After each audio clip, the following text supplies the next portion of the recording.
भारत, नीलगिरी पर्वत। अर्जुन शर्मा अपने गुरु के सामने घुटनों के बल बैठा था। उसके चेहरे पर आंसू बह रहे थे। गुरुदेव, प्लीज मुझे पहाड़ से नीचे मत भेजिए। मैं कुछ और साल यहीं रहकर आपकी सेवा करना चाहता हूं। मैं अभी सिर्फ 23 साल का हूं और अभी शादी नहीं करना चाहता। सफेद बालों वाले बूढ़े योगी ने हाथ में शराब की सुराही पकड़ी हुई थी, आराम कुर्सी पर पैर फैलाकर बैठे थे और इत्मीनान से एक घूंट पीकर उसे डांटा। तू मर्द है, शादी करने में तुझे क्या दिक्कत है? गुरु ने तेरे लिए एक खूबसूरत पत्नी ढूंढी है, बस जाकर मजे कर। अर्जुन को गुस्सा आ गया। उसने बूढ़े गुरु को घूरते हुए कहा, ओ बुढ़े, तुम्हें भी पता है कि मैं एक मर्द हूं और फिर भी तुम चाहते हो कि मैं घर जमाई बनूं? मैं यह तेरी भलाई के लिए कर रहा हूं।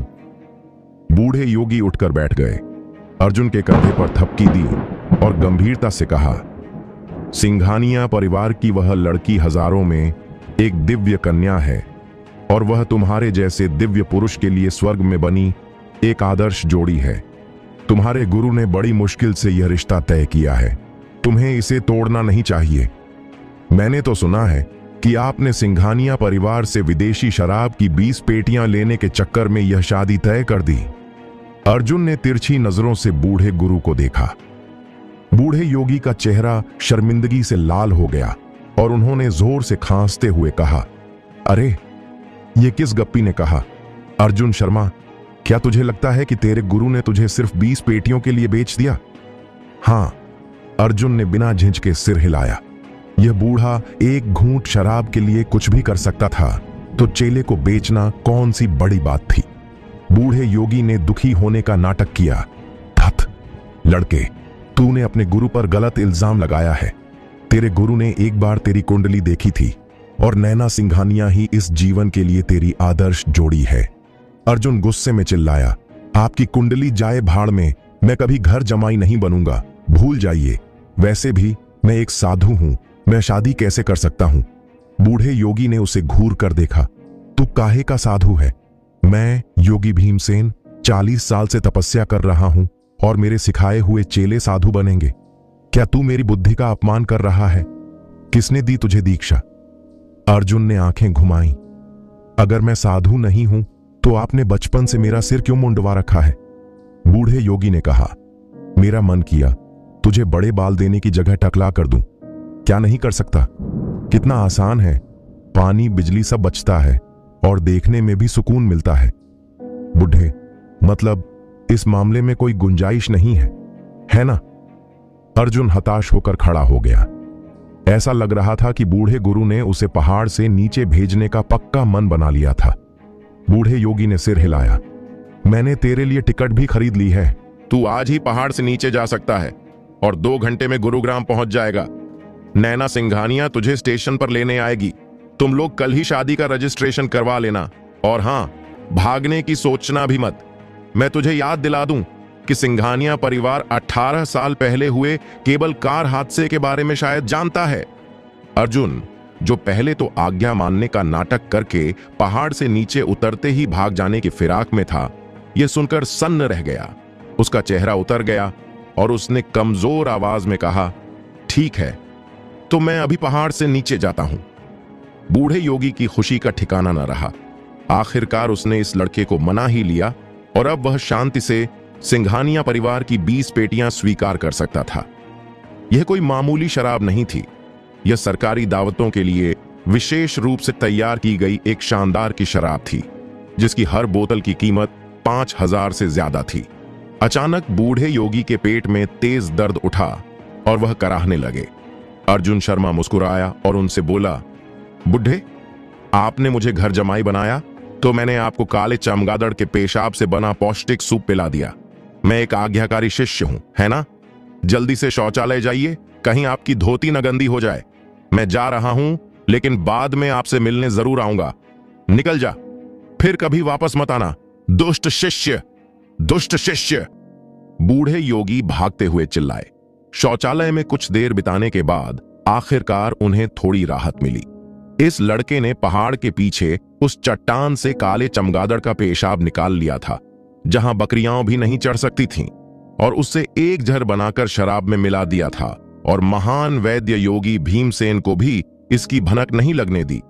चाहे युद्ध कला हो या चिकित्सा, वह अपने गुरु से आगे निकल गया था और अब उसके पहाड़ से नीचे जाने का समय आ गया था। शिष्य गुरु से आगे निकल गया था, यह सोचकर बूढ़े योगी का सीना गर्व और संतोष से भर गया। उन्होंने अपने बगल में रखी टॉयलेट पेपर की टोकरी को छुआ और उनका चेहरा काला पड़ गया। टॉयलेट पेपर गायब था, उसकी जगह मुट्ठी भर बिच्छू बूटी रखी हुई थी। अर्जुन शर्मा, एक गुस्सैल दहाड़ पूरे नीलगिरी पर्वत में गूंज उठी। जब अर्जुन 7 साल का था तो उसके माता पिता उसे नीलगिरी पर्वत घुमाने लाए थे। केबल कार में एक दुर्घटना हुई और वह 100 मीटर नीचे जा गिरी। उसके माता पिता की मौके पर ही मौत हो गई, लेकिन हल्का होने के कारण अर्जुन एक पेड़ पर लटक गया। उसे उसके गुरु ने बचाया और वह 16 साल तक पहाड़ों में ही रहा। शायद दुर्घटना के असर के कारण अर्जुन को 7 साल की उम्र से पहले की बहुत कम यादें थीं, जिससे वह उस शहर से पूरी तरह अनजान था जहां वह पैदा हुआ था। लेकिन बूढ़े गुरु सही थे। रेलवे स्टेशन पर उसे लेने के लिए कोई वाकई आया था। बाहर निकलने के रास्ते पर उसने एक गोल मटोल युवती को एक तख्ती पकड़े हुए देखा, जिस पर उसका नाम लिखा था। क्या यही नैना सिंघानिया थी? बूढ़े गुरु की पसंद बुरी नहीं थी। यह लड़की देखने में हट्टी कट्टी और स्वस्थ लग रही थी। क्या तुम अर्जुन शर्मा हो? उस मोटी लड़की का जबड़ा खुला का खुला रह गया जब एक नौजवान उसके पास आया। पहले तख्ती की ओर इशारा किया, फिर अपनी ओर। यह लड़का कुछ ज्यादा ही देहाती नहीं था। उसका सिर मुंडा हुआ था और उसने किसी गांव के बाजार से खरीदा हुआ ट्रैक सूट पहना हुआ था। पैरों में सफेद स्नीकर्स थे, एक ऐसा पुराना स्टाइल जो गुरुग्राम में भी देखने को नहीं मिलता। अर्जुन ने उसे ऊपर से नीचे तक देखते हुए मुस्कुराकर कहा, अगर बूढ़े ने मुझे पहले बताया होता कि तुम ऐसी दिखती हो तो मैं उनसे पंगा ही नहीं लेता, लेकिन कोई जल्दी नहीं है। शादी एक बड़ा फैसला है। आखिरकार मुझे लगता है कि हमें कुछ दिन साथ बिताना चाहिए और देखना चाहिए कि बात बनती है या नहीं। तुम्हारा क्या ख्याल है नैना सिंघानिया? मैडम नैना के लिए ऐसा लड़का ढूंढा गया है। उनके पीछे अनगिनत लोग पड़े थे। उनमें से किसी को भी आंख बंद करके चुन लिया जाता तो वह इस लड़के से तो बेहतर ही होता है ना? और इस लड़के की बातों से तो ऐसा लग रहा है जैसे वह खुद पक्का नहीं है कि वह मैडम नैना से शादी करने को तैयार है या नहीं। इतना आत्मविश्वास आता कहां से है? मोटी लड़की का चेहरा उतर गया और उसने नाराजगी से कहा, मैं प्रिया हूं, मैडम नैना की सेक्रेटरी। वह भला ऐसी जगह पर क्यों आने लगी? वह पार्किंग में आपका इंतजार कर रही है। मेरे साथ चलो। तो यह वो नहीं थी। अर्जुन को थोड़ा अफसोस हुआ। उसने सोचा कि क्या नैना सिंघानिया इस लड़की से ज्यादा आकर्षक होगी? बचपन से उसने कुछ ही महिलाओं को देखा था और किसी ने उसे स्त्री पुरुष के बारे में कुछ सिखाया भी नहीं था। महिलाओं के बारे में उसकी समझ वाकई बहुत सीमित थी। जब वह छोटा था तो उसके गुरु ने उससे कहा था कि वह उसके लिए एक ऐसी पत्नी ढूंढेंगे जो स्वस्थ और हट्टी कट्टी हो ताकि वंश आगे बढ़ सके। महिलाओं को परखने का उसका यही पैमाना था। गुरुग्राम रेलवे स्टेशन की पार्किंग में एक लाल लेक्सस का दरवाजा खुला और गुलाब रंग की ड्रेस में एक महिला बाहर निकली। उसकी गहरी भौहें, गोरी त्वचा और एक जोड़ी चमकदार आंखें थीं जो बाहर निकलने वाले रास्ते की ओर देख रही थीं। उस पल ऐसा लगा जैसे पूरी दुनिया बेरंग हो गई हो। आसपास के सभी लोगों की निगाहें लाल ड्रेस वाली उस महिला पर टिक गईं। क्या वो नैना सिंघानिया है? हे भगवान, वह सच में मेरी सपनों की रानी है। तुम्हारी क्या, वह तो गुरुग्राम के सभी मर्दों की देवी है। नैना सिंघानिया, मैं तुमसे प्यार करता हूं। हे भगवान, वह कितनी खूबसूरत है। मैंने पहली बार उसे इतने करीब से देखा है। मैं उसका ऑटोग्राफ लेना चाहता हूं। लेकिन इससे पहले कि वह आदमी अपनी देवी तक पहुंचकर कुछ कह पाता, डिजाइनर सूट में एक नौजवान आया, उसके चेहरे पर एक थप्पड़ मारा और उसे लात मारकर गालियां दी। क्या चाहिए बे तुझे? निकल यहां से।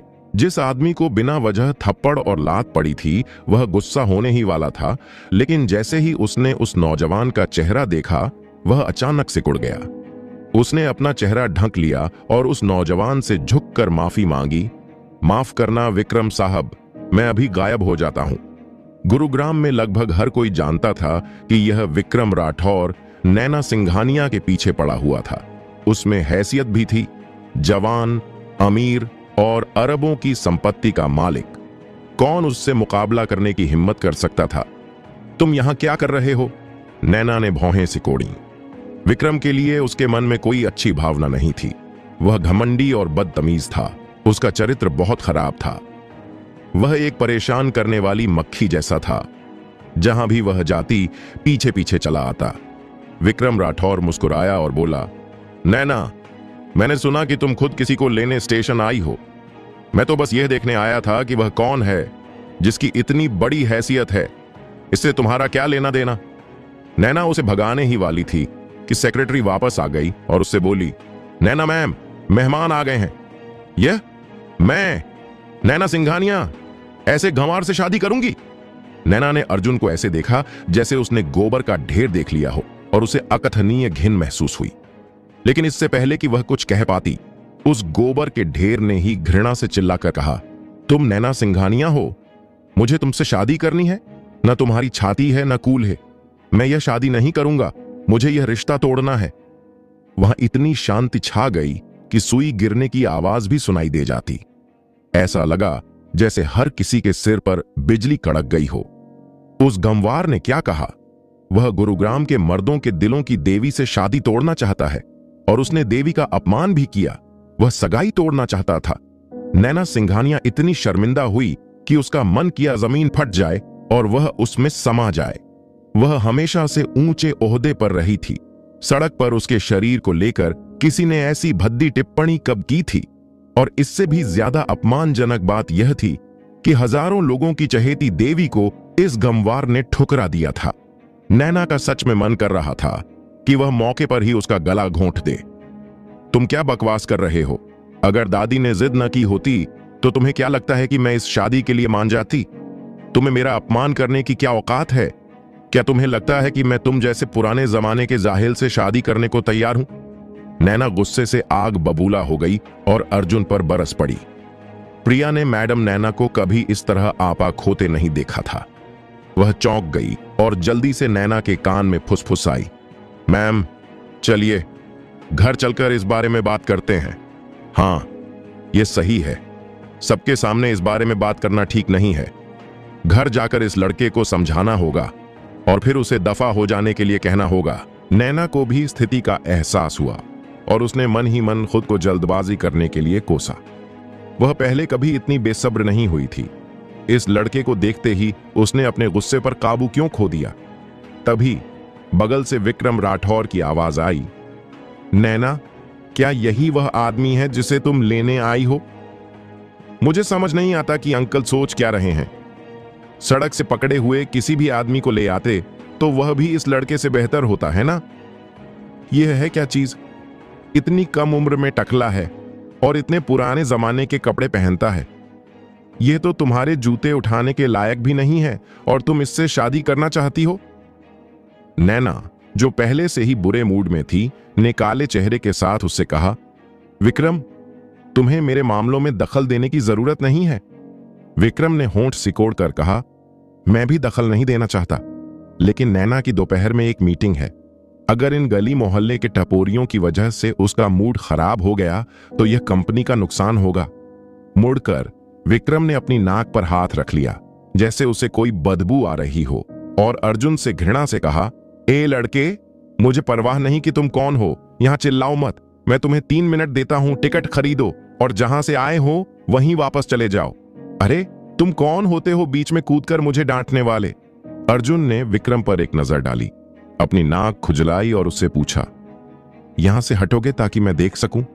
हे भगवान, ये नौजवान कहां से आ गया? उसने विक्रम साहब को हटने के लिए कह दिया। आसपास के सभी लोग अर्जुन को हैरानी से देखने लगे। उनके चेहरों पर सहानुभूति के भाव थे। यह लड़का अब बड़ी मुसीबत में पड़ने वाला था। विक्रम ठंडे चेहरे के साथ अर्जुन के पास गया, उसे ठंडक से देखा और कहा, तुमने क्या कहा? फिर से कहना ताकि मैं सुन सकूं। नैना जानती थी कि विक्रम एक छोटे दिल का इंसान था जो किसी भी अपमान को कभी नहीं भूलता। आखिरकार अर्जुन उससे शादी करने आया था, इसलिए ट्रेन से उतरते ही उसका विक्रम से झगड़ा करना ठीक नहीं था। उसने सख्त चेहरे के साथ अर्जुन से कहा, बकवास मत करो, वह ऐसा कोई नहीं है जिससे तुम पंगा ले सको। मर्द बात कर रहे हैं, औरतें चुप रहें। अर्जुन ने बिना किसी झिझक के नैना को डांट दिया।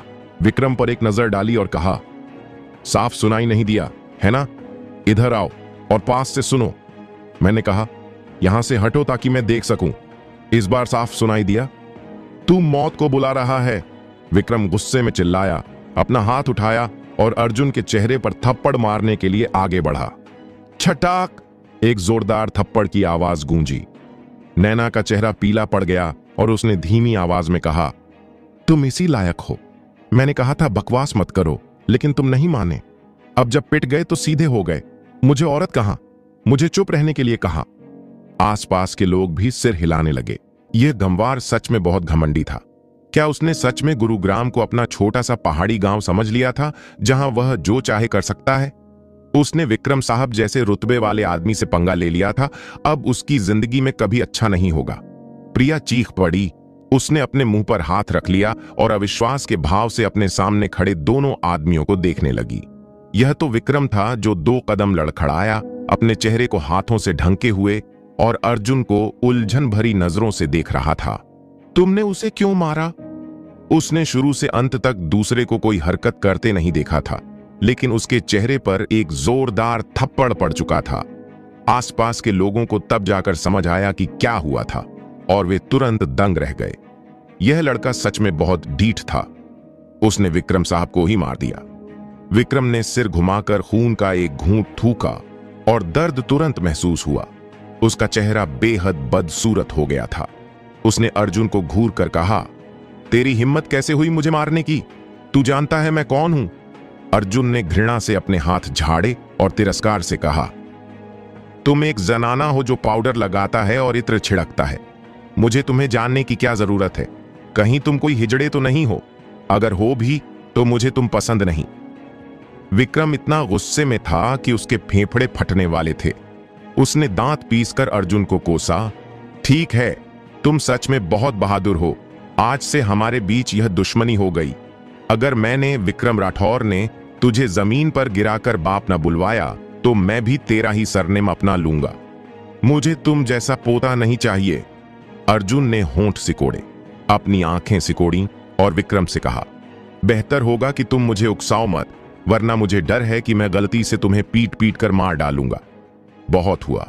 अगर कोई बात है तो कंपनी में जाकर उसे सुलझाएंगे।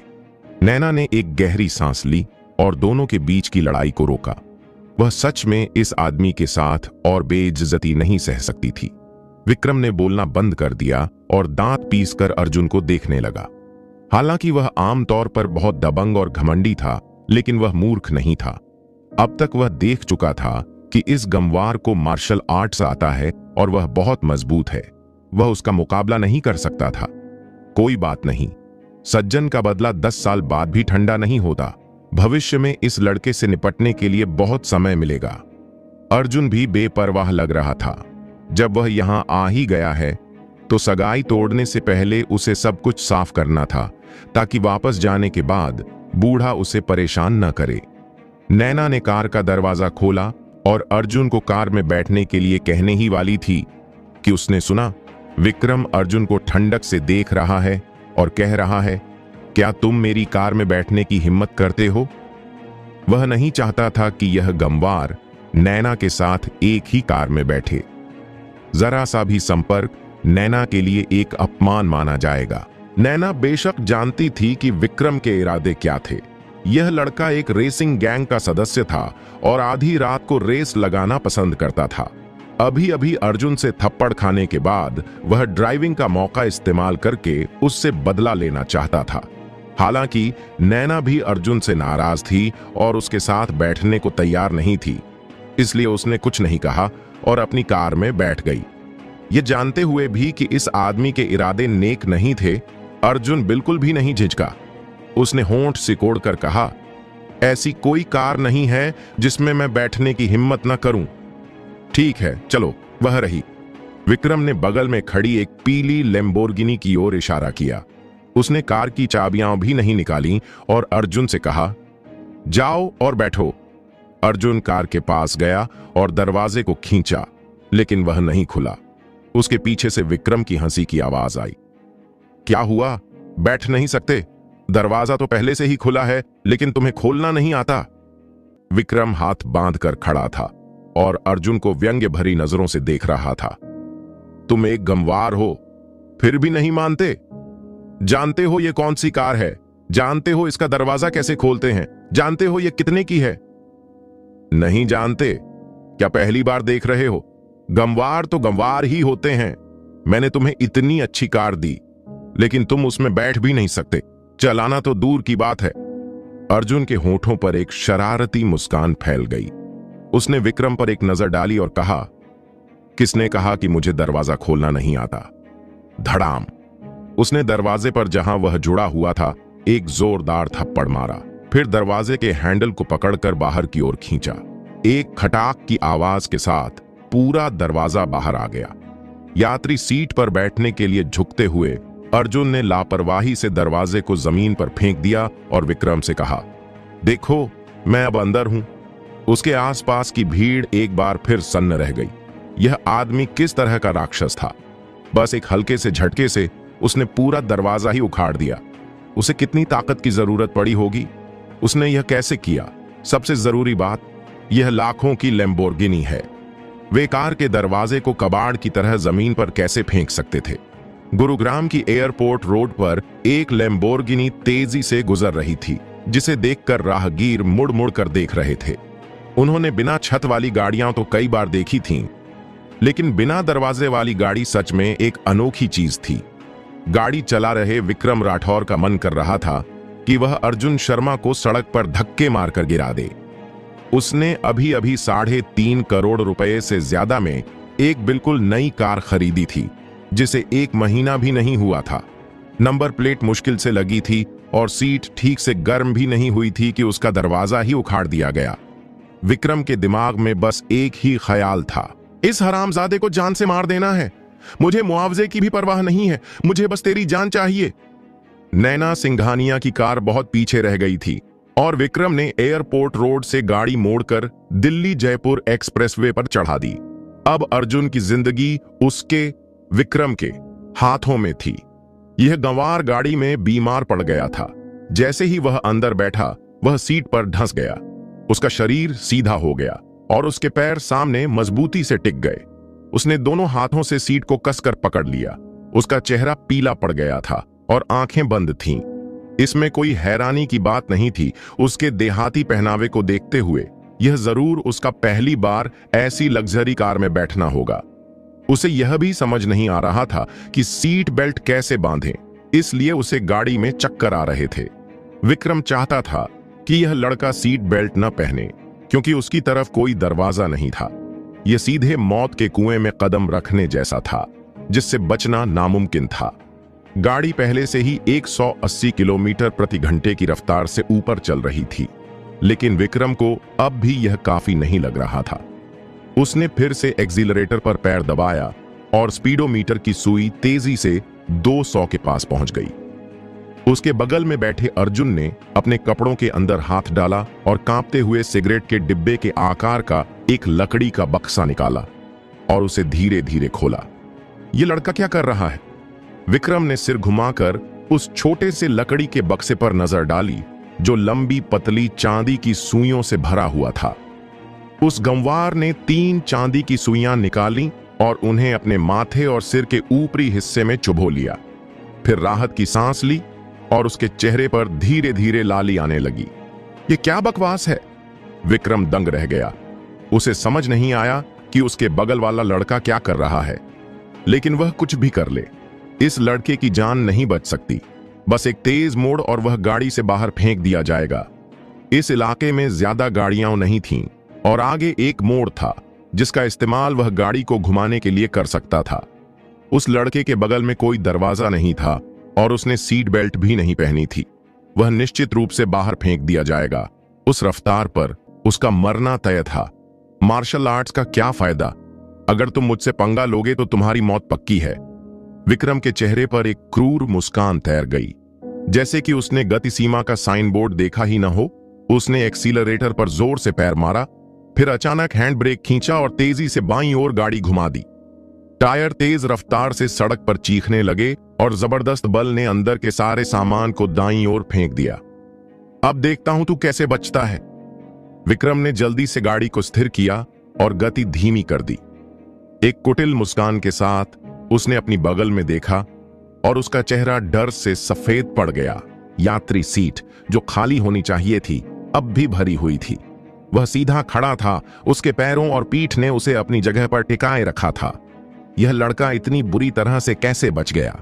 उस स्थिति में सीट बेल्ट के साथ भी वह बाहर फेंका जा सकता था। उसने यह कैसे कर लिया? रोको, अर्जुन ने गंभीर चेहरे के साथ विक्रम से कहा। विक्रम का चेहरा पीला पड़ गया। यह लड़का समझ गया था कि वह उसे मारने की कोशिश कर रहा था। क्या वह मुझसे हिसाब बराबर करने वाला था? वह उससे लड़ नहीं सकता था और भाग भी नहीं सकता था। क्या उसका अंत निश्चित था? उलटी सीधी हरकत मत करना, यह हाईवे है, मैं गाड़ी चला रहा हूं। अगर तूने मुझे छूने की हिम्मत की तो हम दोनों मरेंगे, विक्रम ने कांपती आवाज में कहा। उसकी आंखें सामने सड़क पर टिकी थीं। मैंने हाईवे पर गाड़ी क्यों चलाई? यहां तो मदद के लिए बुलाने वाला भी कोई नहीं है, अर्जुन ने उदास होकर पूछा। तुम रोकोगे या नहीं? नहीं, हम बात कर सकते हैं। मैं तुमसे गाड़ी के पैसे नहीं मांगूंगा। मैं सिंघानिया लिकर का वाइस प्रेसिडेंट हूं और नैना सिंघानिया का सहायक। अगर तुमने मुझे छुआ तो नैना को क्या जवाब दोगे? नहीं, मेरी बात सुनो, यह एक हाईवे है, तुम रुक नहीं सकते। तुम नहीं रुकोगे, है ना? नहीं, ज्यादा से ज्यादा हम दोनों मर जाएंगे। ठीक है, तो मुझे दोष मत देना। उबक, खचाक, लैम्बोर्गिनी पास की इमरजेंसी लेन पर आकर रुक गई। विक्रम ने अपनी उबकाई को मुश्किल से रोका। अपनी उल्टी से सनी कार को देखकर उसका रोने का मन कर रहा था। तूने ये क्या किया? मेरी गैलार्डो, ये नई कार है। तू अपना सिर बाहर भी तो कर सकता था। तुझे मेरी कार में ही उल्टी करनी थी। तूने यह जानबूझकर किया। तूने जानबूझकर मेरी कार में उल्टी की। अब बेहतर लग रहा है। अर्जुन ने अपनी आस्तीन से मुंह पोंछा और अपने सिर से चांदी की सुई निकाल ली। वह विक्रम की ओर मुड़ा और बोला, मैंने तुमसे कहा था कि रुको, लेकिन तुम चलाते रहे। और हां, तुमने कहा था कि तुम मुझसे कार का मुआवजा नहीं चाहते, है ना? तुम भले ही अच्छे आदमी न लगो, लेकिन तुमने यह काम अच्छा किया। मेरे पास मुआवजा देने के लिए पैसे भी नहीं हैं, बस 120 रुपए हैं। लेना हो तो ले लो। विक्रम ने कुछ नहीं कहा और वहां से चलने लगा। उसे डर था कि अगर उसने मुंह खोला तो वह खून की उल्टी करके मर जाएगा। वह बस अपनी कार को धुलवाना और ठीक करवाना चाहता था और कुछ नहीं। RPM tuners garage. ऐसा लग रहा था कि विक्रम यहां अक्सर आता था और इस जगह को अच्छी तरह जानता था। अंदर एक मासेराती पर पेंट किया जा रहा था और उसके बगल में 17-18 साल का एक नौजवान खड़ा था। उसके बाल तोते की तरह रंगे हुए थे और वह अपनी उम्र के 4-5 नौजवानों से घिरा हुआ था। जब उन्होंने विक्रम को कार से उतरते देखा तो वे सब मुस्कुराते हुए उसका स्वागत करने आए।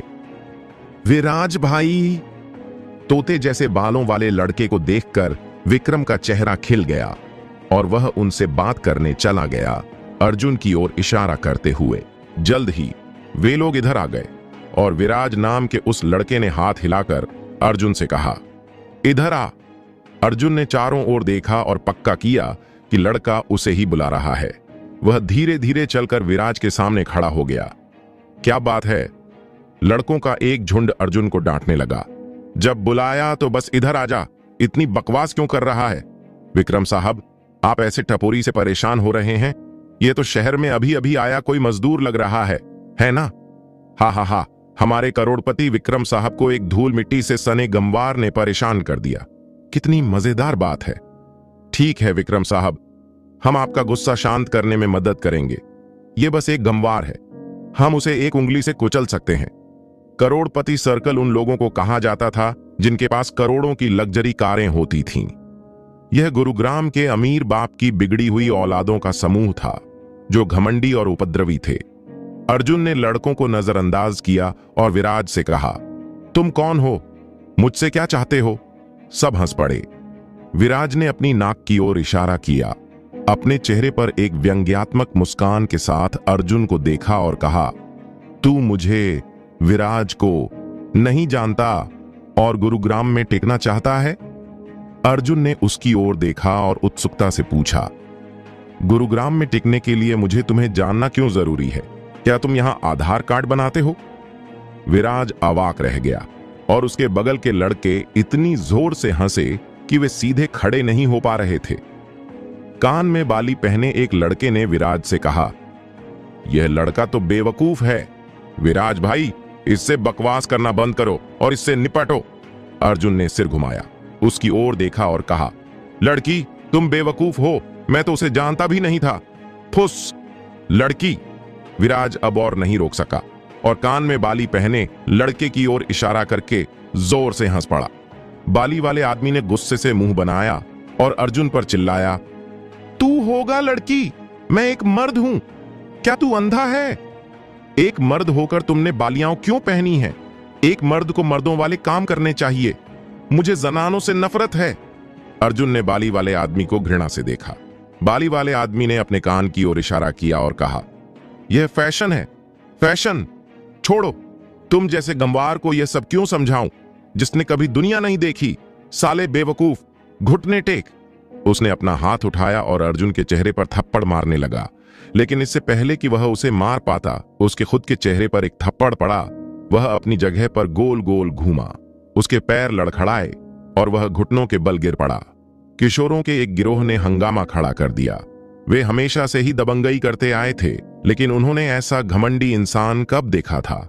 प्रवासी मजदूर, गांव के गंवार और यहां तक कि अमीर बाप की औलादें भी उनके सामने बिल्ली के आगे चूहे की तरह बन जाती थीं। वे जितना हो सके दूर रहते थे, जितना हो सके विनम्र बने रहते थे। उन पर हाथ उठाने की हिम्मत कौन करता? अर्जुन शर्मा ने जमीन पर घुटनों के बल बैठे बाली वाले आदमी पर एक नजर डाली और तिरस्कार से कोसा, तुम जैसे जनाना और सनकी आदमी को तो मैं एक उंगली से 10 बार मार सकता हूं। अमीर बाप की औलादों का समूह अचानक भ्रमित हो गया। वे ऐसे दिलेर पागल से कैसे टकरा गए? सबकी निगाहें विराज पर टिक गईं। आखिरकार वही तो करोड़पति सर्कल का सरगना था। विराज का चेहरा पीला पड़ गया, उसकी आंखें अर्जुन पर टिकी थीं। उसने दांत पीसकर कहा, तेरी हिम्मत कैसे हुई मेरे सामने इतना घमंड दिखाने की? तूने मेरे भाई को मारने की हिम्मत कैसे की? तू न जाने कहां से टपका हुआ एक कीड़ा है। तू जानता है मैं कौन हूं? यह गुरुग्राम मेरा इलाका है, मैं यहां का आसमान हूं, मैं यहां का राजा हूं। जब तुझ जैसा कीड़ा मुझे देखता है, छटाक। इससे पहले कि वह अपनी बात पूरी कर पाता, अर्जुन ने उसके चेहरे पर एक थप्पड़ जड़ दिया। वह 2 कदम लड़खड़ाया। अगर उसके साथियों ने उसे सहारा न दिया होता तो वह घुटनों के बल गिर पड़ता। अर्जुन ने उसे सख्त चेहरे से देखा और कोसा, तू आसमान है या धरती? यह क्यों नहीं कहता कि तू इंद्रदेव है? मुझे परवाह नहीं कि तू कौन है, मैं बस यह पूछना चाहता हूं कि तू मुझसे क्या चाहता है। मार डालो इसे, कुछ भी हुआ तो मैं जिम्मेदारी लूंगा। और तुम सब काम बंद करो और इस मनोरोगी को पीट पीट कर मार डालो, वरना मैं आज इस जगह को सील करवा दूंगा। विराज ने अपना चेहरा हाथों से ढक लिया, उसकी आंखें लाल थीं और वह अपने आसपास के लोगों पर गुस्से से चिल्लाया। सबके चेहरे बदल गए। गुरुग्राम शहर में यह पहली बार था कि किसी ने विराज सिंह पर हाथ उठाया था। यह लड़का आज मर गया। मैकेनिकों के एक समूह ने भी बड़े रिंच और सब्बल जैसे औजार उठा लिए और अर्जुन को घेर लिया। माफ करना भाई, हमारी तुमसे कोई दुश्मनी नहीं है, लेकिन तुम्हें विराज साहब पर हाथ नहीं उठाना चाहिए था। वह सच में हमारी दुकान बंद करवा देंगे। उसी क्षण एक काली कार मरम्मत की दुकान के दरवाजे पर आकर रुकी। अंदर खड़ी लग्जरी कारों की तुलना में यह कार सच में बहुत साधारण थी, लेकिन सबके चेहरे बदल गए। यहां तक कि विराज भी मुड़कर भागना चाहता था। रुको! एक गुस्सैल दहाड़ के साथ जैकेट पहने एक अधेड़ उम्र का आदमी कार से बाहर निकला। वह लगभग 40 साल का था, सिर से थोड़ा गंजा और उसका व्यक्तित्व रौबदार था। पहली नजर में ही वह किसी ऊंचे पद पर बैठा अधिकारी लग रहा था। विराज अपनी जगह पर जम गया। उसके चेहरे पर आंसू थे, जैसा कि उम्मीद थी। आप वापस कब आए? आप यहां क्यों हैं? तुम लोग क्या कर रहे हो? अधेड़ उम्र के आदमी ने उसकी ओर इशारा किया और कोसा, अगर मैं वापस नहीं आता तो तुम तो आसमान में उड़ जाते। बताओ, तुम्हारा नाम क्या है और तुम कौन हो? पास में खड़े अर्जुन ने कहा, यह कह रहा है कि यह आसमान है, यह धरती है, यह इंद्रदेव है, यह गुरुग्राम शहर इसका इलाका है। चुप कर साले। विराज ने अर्जुन को कोसा, फिर अधेड़ उम्र के आदमी से विनती की। पापा, इस आदमी की बात मत सुनिए, मैं तो इसे जानता भी नहीं। मैं आपका बेटा हूं और कौन हो सकता हूं? मुझ बलवंत सिंह का तुम जैसा कपूत नहीं हो सकता। अधेड़ उम्र के आदमी ने विराज पर चिल्लाया। तो पता चला कि दोनों बाप बेटे थे। अर्जुन समझ गया, लेकिन उसने बलवंत सिंह को थोड़ी हैरानी से देखा। उस आदमी के चेहरे के भाव ठीक नहीं थे।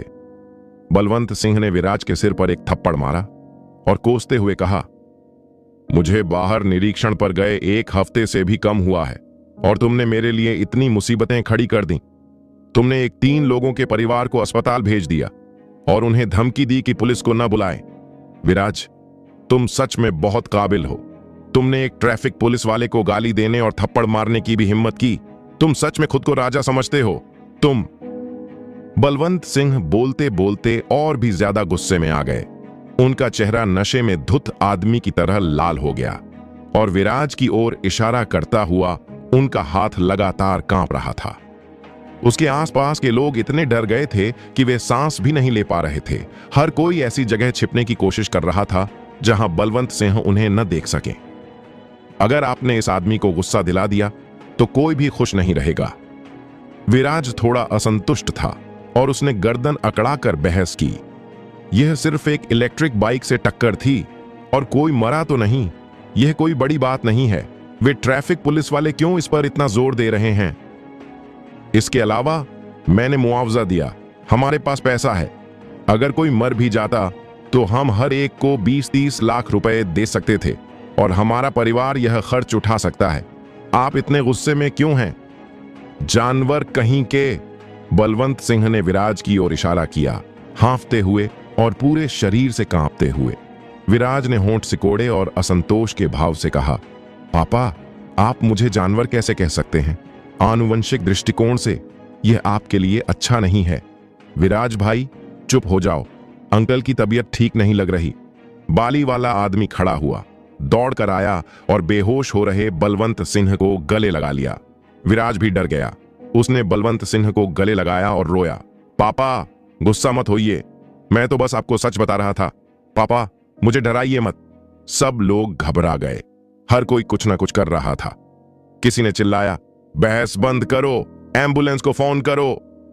विराज को आखिरकार होश आया और उसने जल्दी से अपना फोन निकालने के लिए हाथ बढ़ाया। तभी कोई चलकर आया और चिल्लाया, चुप हो जाओ, इन्हें जमीन पर लिटाओ, मुझे देखने दो। वह गंवार अचानक प्रकट हुआ, बलवंत सिंह के सामने खड़ा हो गया और उनकी पलकें उठाकर देखने लगा। यहां से दफा हो जा। विराज ने उसे डांटा, मेरे पास तेरे लिए वक्त नहीं है। हमारा हिसाब अभी बाकी है। मैं पहले अपने पापा को बचा लूंगा और बाद में तुझसे निपटूंगा। अर्जुन ने होंठ सिकोड़े और कोसा, खाक बचाना आता है तुझे? रास्ते से हट और मुझे देखने दे। मुझे नहीं आता। तू गंवार, क्या तू खुद को डॉक्टर समझता है? कौन जानता है कि तू क्या कर रहा है? मेरे पापा से दूर हट। तुम सब वहां क्या खड़े हो? इसे यहां से बाहर निकालो। विराज ने अर्जुन पर चिल्लाया। विराज भाई ने तुझे दफा होने के लिए कहा, सुना नहीं? अगर और परेशान किया तो मुझे बुरा मत कहना। अगर अंकल को कुछ हो गया तो इसका अंजाम तुझे भुगतना पड़ेगा। ये मत सोच कि तुझे 2-4 दांव आते हैं तो कोई तुझे छूने की हिम्मत नहीं करेगा। अगर तूने हमसे पंगा लिया तो एक कराटे चैंपियन भी तुझे घुटनों पर लाकर रहम की भीख मंगवा सकता है। किशोरों का एक समूह अर्जुन को घेरकर उसे कोस रहा था और उसे दूर भगाने की कोशिश कर रहा था। अर्जुन ने उनके साथ समय बर्बाद करना जरूरी नहीं समझा और बस उन पर हमला कर दिया। उसने बाईं और दाएं हाथ से उन सबके चेहरे पर ताबड़तोड़ थप्पड़ बरसाए। चटाक चटाक की आवाज के साथ लड़के चिल्ला पड़े। उन्होंने अपने चेहरे ढक लिए और एक तरफ सिकुड़ गए, अर्जुन को डर से देखते हुए।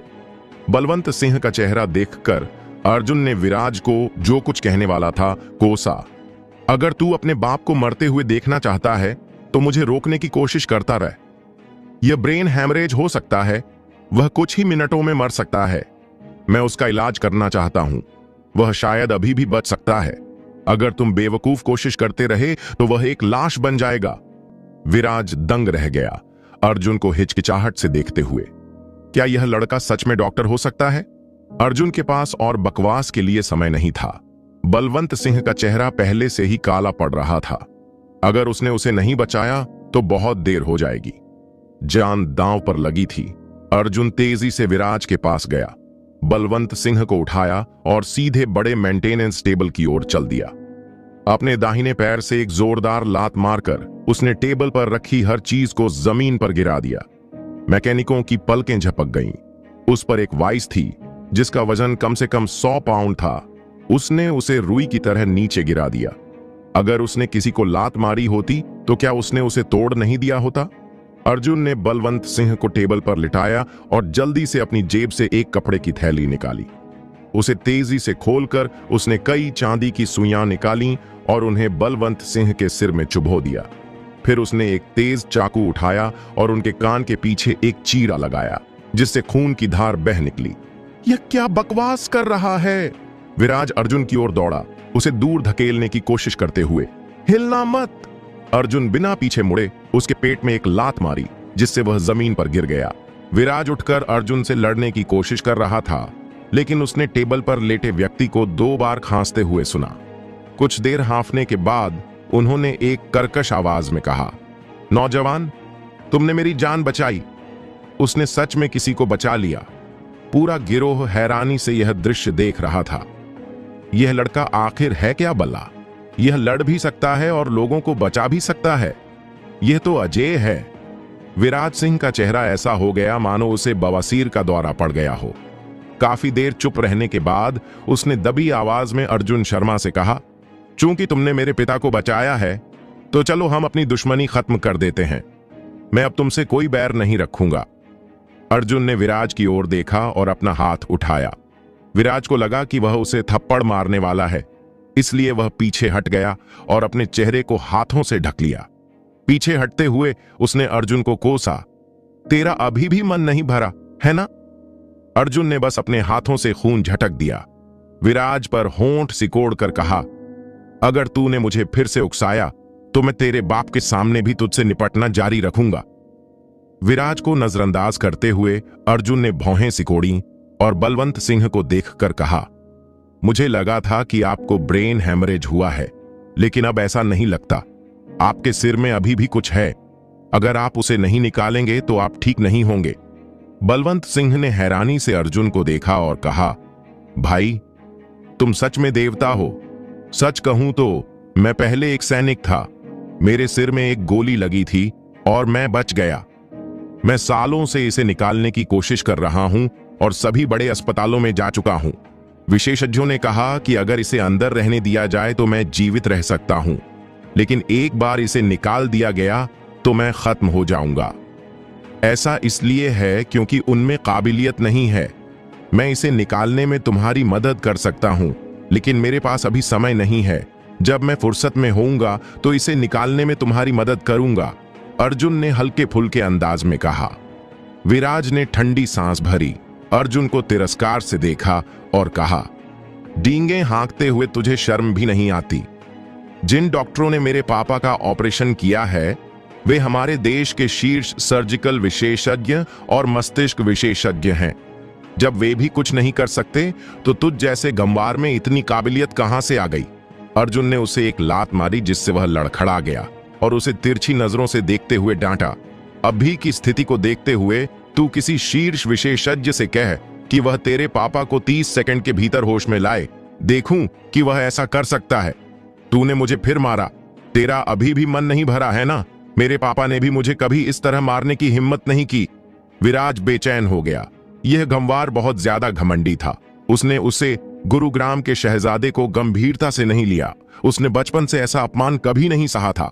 अर्जुन ने कहा, अगर तू ठीक से बात नहीं करेगा तो मैं तुझे सबक सिखाऊंगा। तेरे पिता तुझे सिखाना नहीं चाहते तो मैं उनकी जगह तुझे सिखाऊंगा। क्या तुम सच कह रहे हो? बलवंत सिंह ने अर्जुन को देखा। उनके चेहरे पर कोई भाव नहीं था। उन्होंने एक गहरी सांस ली और कहा, मैं तो तुम्हारा नाम भी नहीं जानता। इसका नाम अर्जुन शर्मा है। विक्रम राठौर ने उत्साह से बलवंत सिंह से कहा।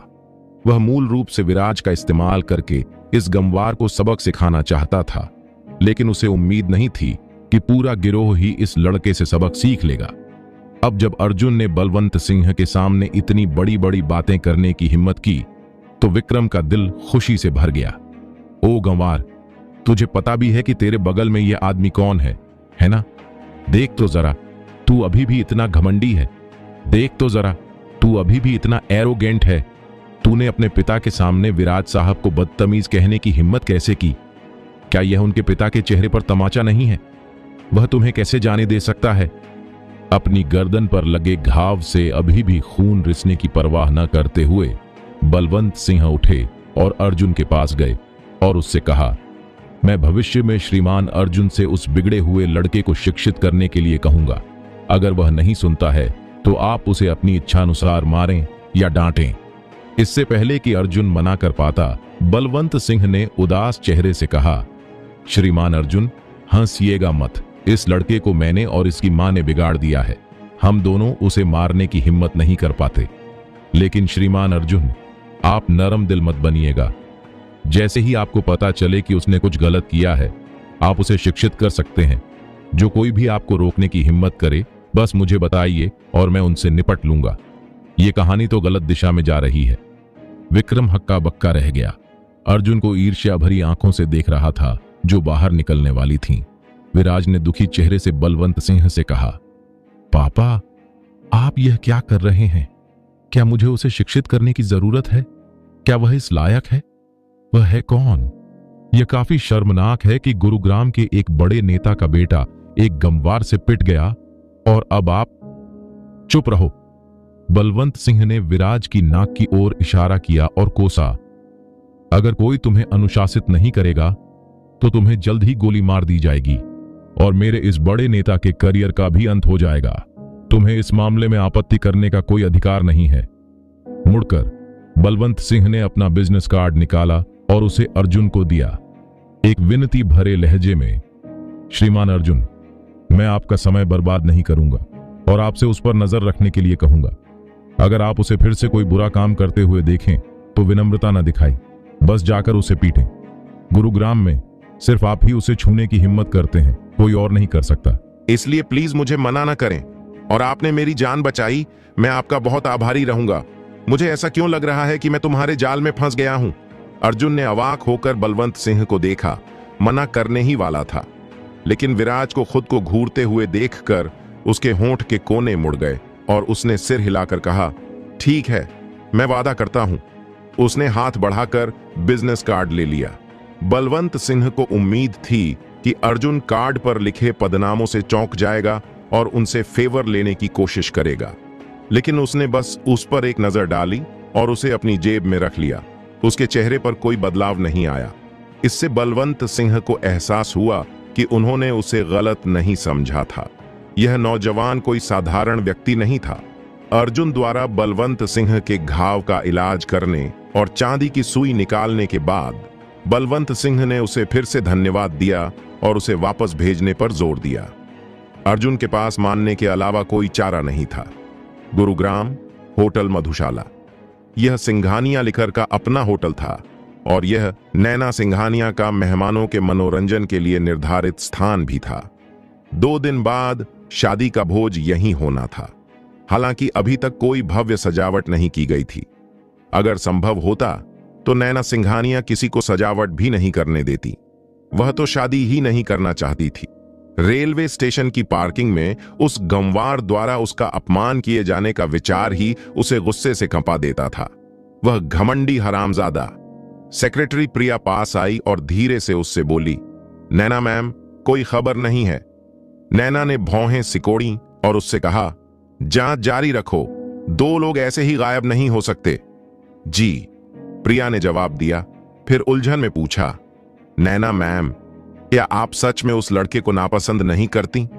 आप उसके लिए इतनी चिंतित क्यों हैं? नैना ने गुस्से से कहा, हालांकि मैं उससे नफरत करती हूं, लेकिन उसे दादी ने खुद चुना है। अगर कुछ गड़बड़ हो गई तो दादी मुझे डांट डांट कर मार डालेंगी।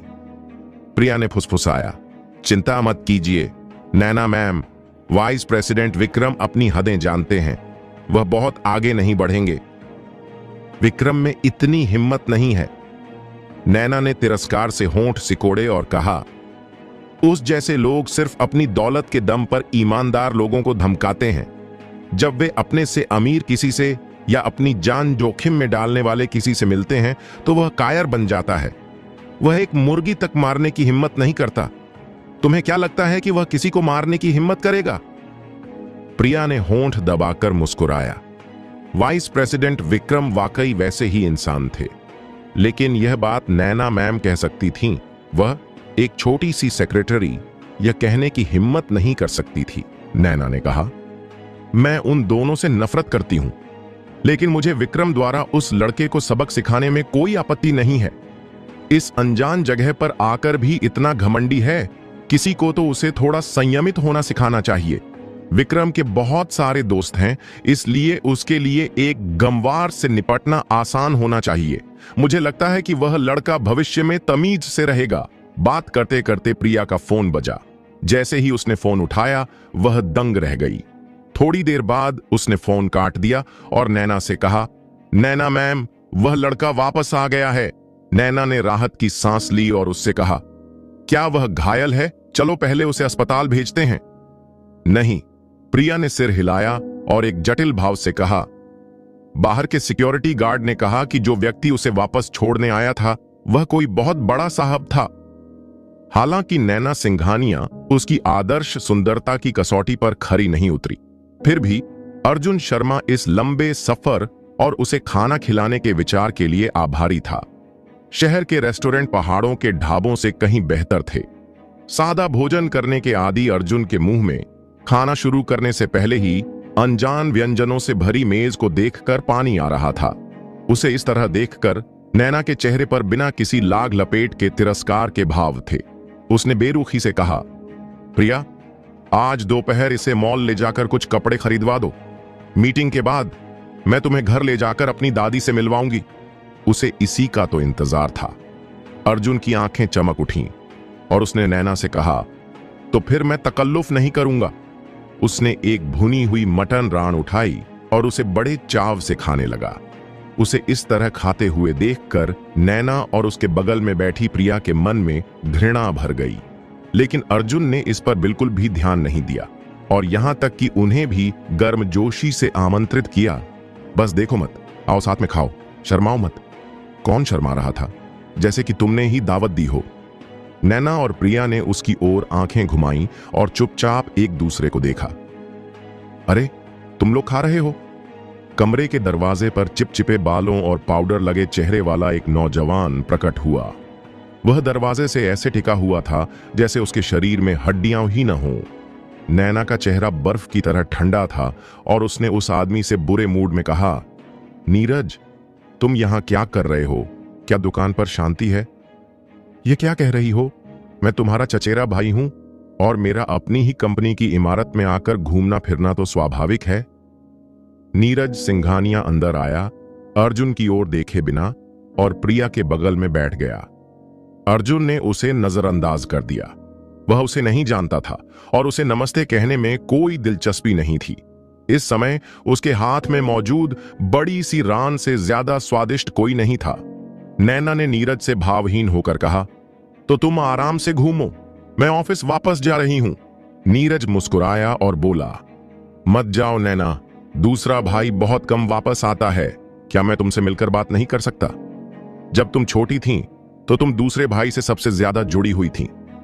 नैना ने कहा, अब तुम मिल लिए, है ना? हमने बात भी कर ली, तो क्या मैं जा सकती हूं? नैना, क्या तुम दूसरे भाई से और बात नहीं करना चाहती? नीरज ने दुखी होने का नाटक किया, सिर हिलाया और कहा, दूसरा भाई तुमसे सबसे ज्यादा प्यार करता है। नीरज, बस बहुत हुआ। नैना एक ऐसी बिल्ली की तरह थी जिसे सुई चुभो दी गई हो और उसके शरीर के रोंगटे खड़े हो गए। उसने नीरज को घूर कर कोसा, ये मत भूलो कि तुमने मेरे साथ क्या किया है। अगर तुम सच में मुझे अपनी बहन मानते तो तुमने बाहरी लोगों के साथ मिलकर मेरे पानी में नशा मिलाने की साजिश नहीं की होती। अगर यह मेरी प्यारी बहन की मेहरबानी न होती तो मैं उस बूढ़े जानवर के हाथों बर्बाद हो गई होती जो मेरा दादा बन सकता था। और तुम्हारी हिम्मत कैसे हुई ये कहने की कि तुम मुझसे प्यार करते हो? नीरज ने होंठ सिकोड़े और तिरस्कार से कहा, नैना, मैं यह तुम्हारी भलाई के लिए कर रहा हूं। मिस्टर लूथरा तुम्हें सच में पसंद करते हैं और वह तुम्हारी बहुत मदद कर सकते हैं। दूसरे भाई ने वह सब कंपनी और तुम्हारे भविष्य के लिए किया। तुम अब मुझसे नफरत करती हो, लेकिन भविष्य में तुम मेरी आभारी होगी। नैना गुस्से से फटने वाली थी। उसने नीरज की ओर इशारा किया और कोसा, यहां से दफा हो जाओ। मुझे नैना सिंघानिया को अपनी मदद के लिए दूसरों को जीतने के लिए खुद को बलिदान करने की जरूरत नहीं है। मेरा तुम जैसा कोई दूसरा भाई नहीं है। नीरज ने चंचल मुस्कान के साथ कहा, तुम मुझे अपना दूसरा भाई नहीं मानती, लेकिन मैं तुम्हें अभी भी अपनी बहन मानता हूं। चिंता मत करो, मुझे तुम्हें काम की बात बताने दो। डायरेक्ट सेल्स स्टोर का नवीनीकरण होना है और फंड पर्याप्त नहीं है। मुख्यालय कुछ फंड आवंटित करेगा, ज्यादा नहीं, 30 लाख काफी होंगे। नैना, प्लीज इसे वित्त विभाग से मंजूर करवा दो। प्रिया ने हैरानी से नीरज को देखा और कहा, नीरज मैनेजर, आपको पिछले हफ्ते ही नवीनीकरण के लिए 20 लाख मिले थे, अब आपको फिर से क्यों चाहिए? डायरेक्ट सेल्स स्टोर का कितना भी नवीनीकरण हो, उसमें 50 लाख तो नहीं लगेंगे, है ना? छटाक!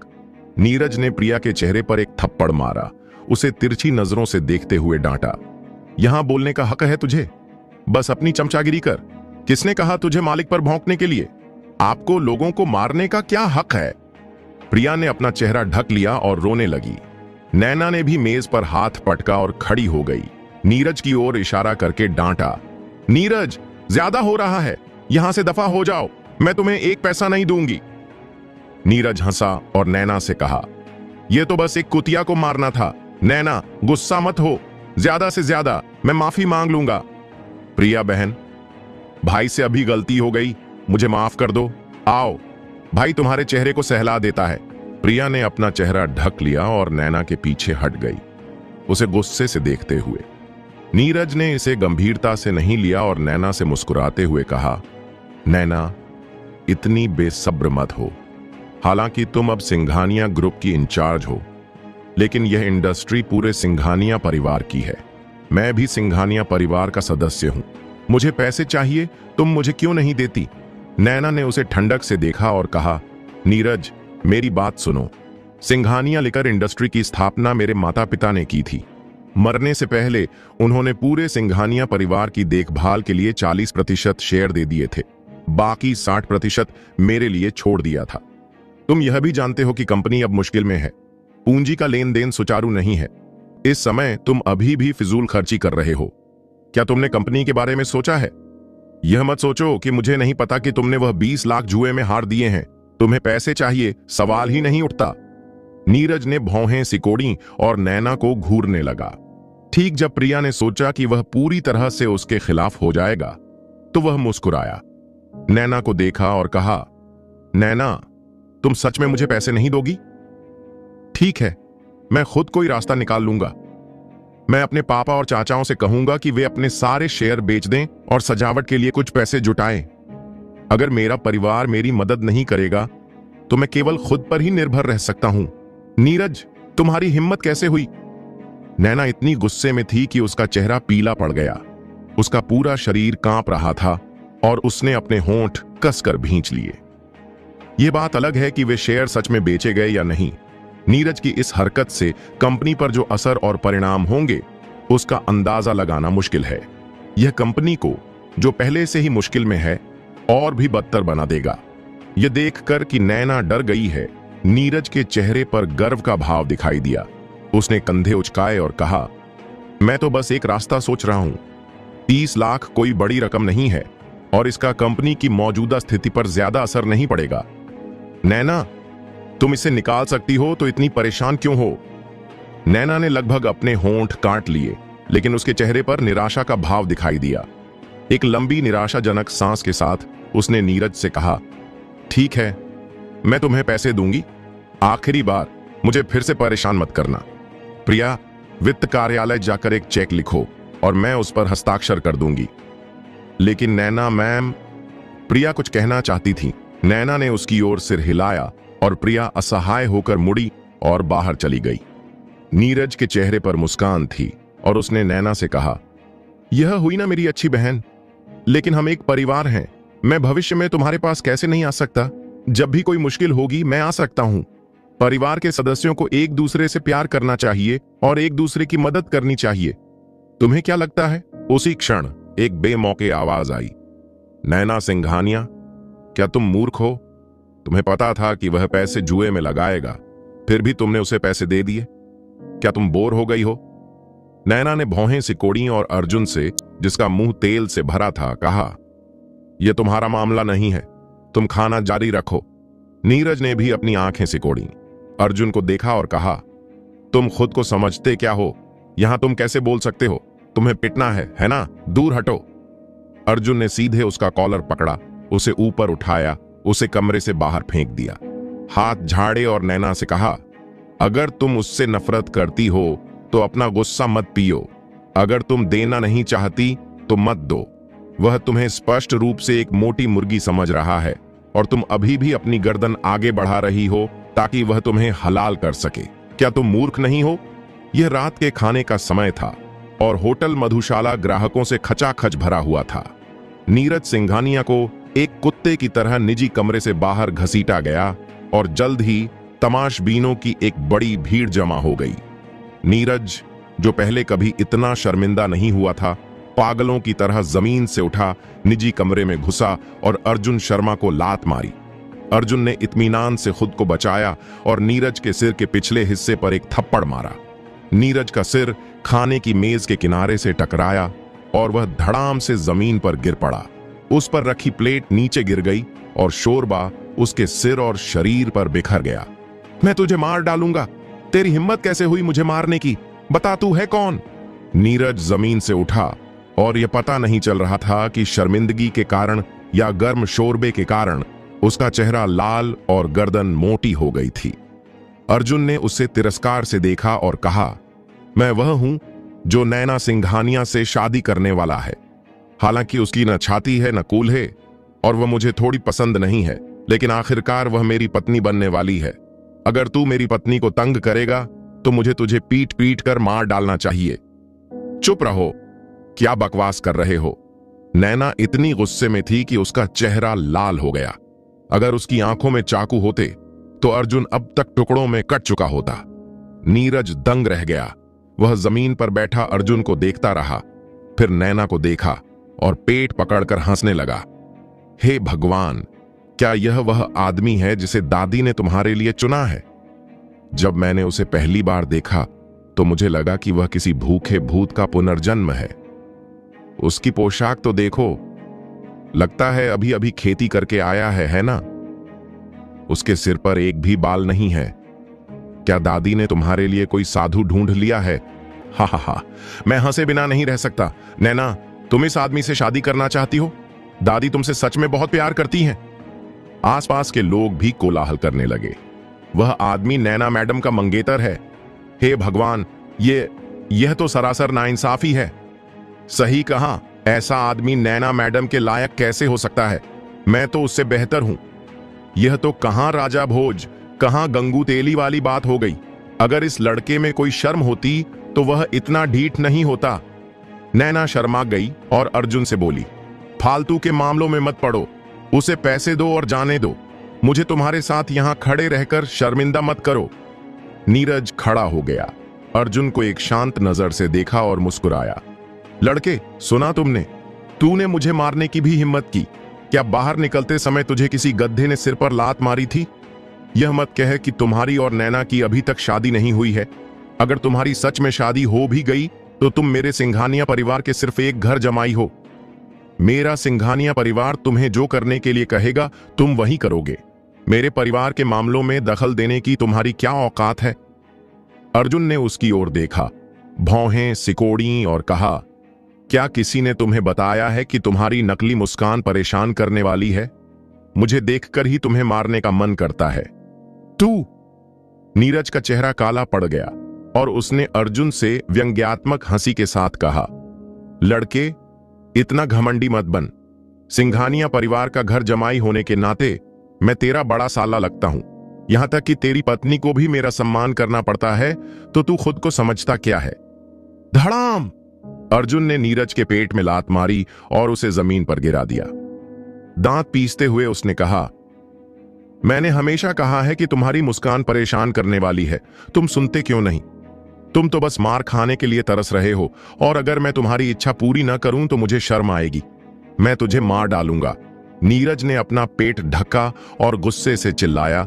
अर्जुन से लड़ने के लिए दौड़ा। अर्जुन ने अपना हाथ घुमाया और उसके चेहरे पर एक जोरदार थप्पड़ मारा। फिर इससे पहले कि वह कुछ समझ पाता, उसने उसे फिर से थप्पड़ मारा। उसने कहा, मैंने तुमसे कहा था कि हंसना बंद करो, अब मेरे लिए हंसो।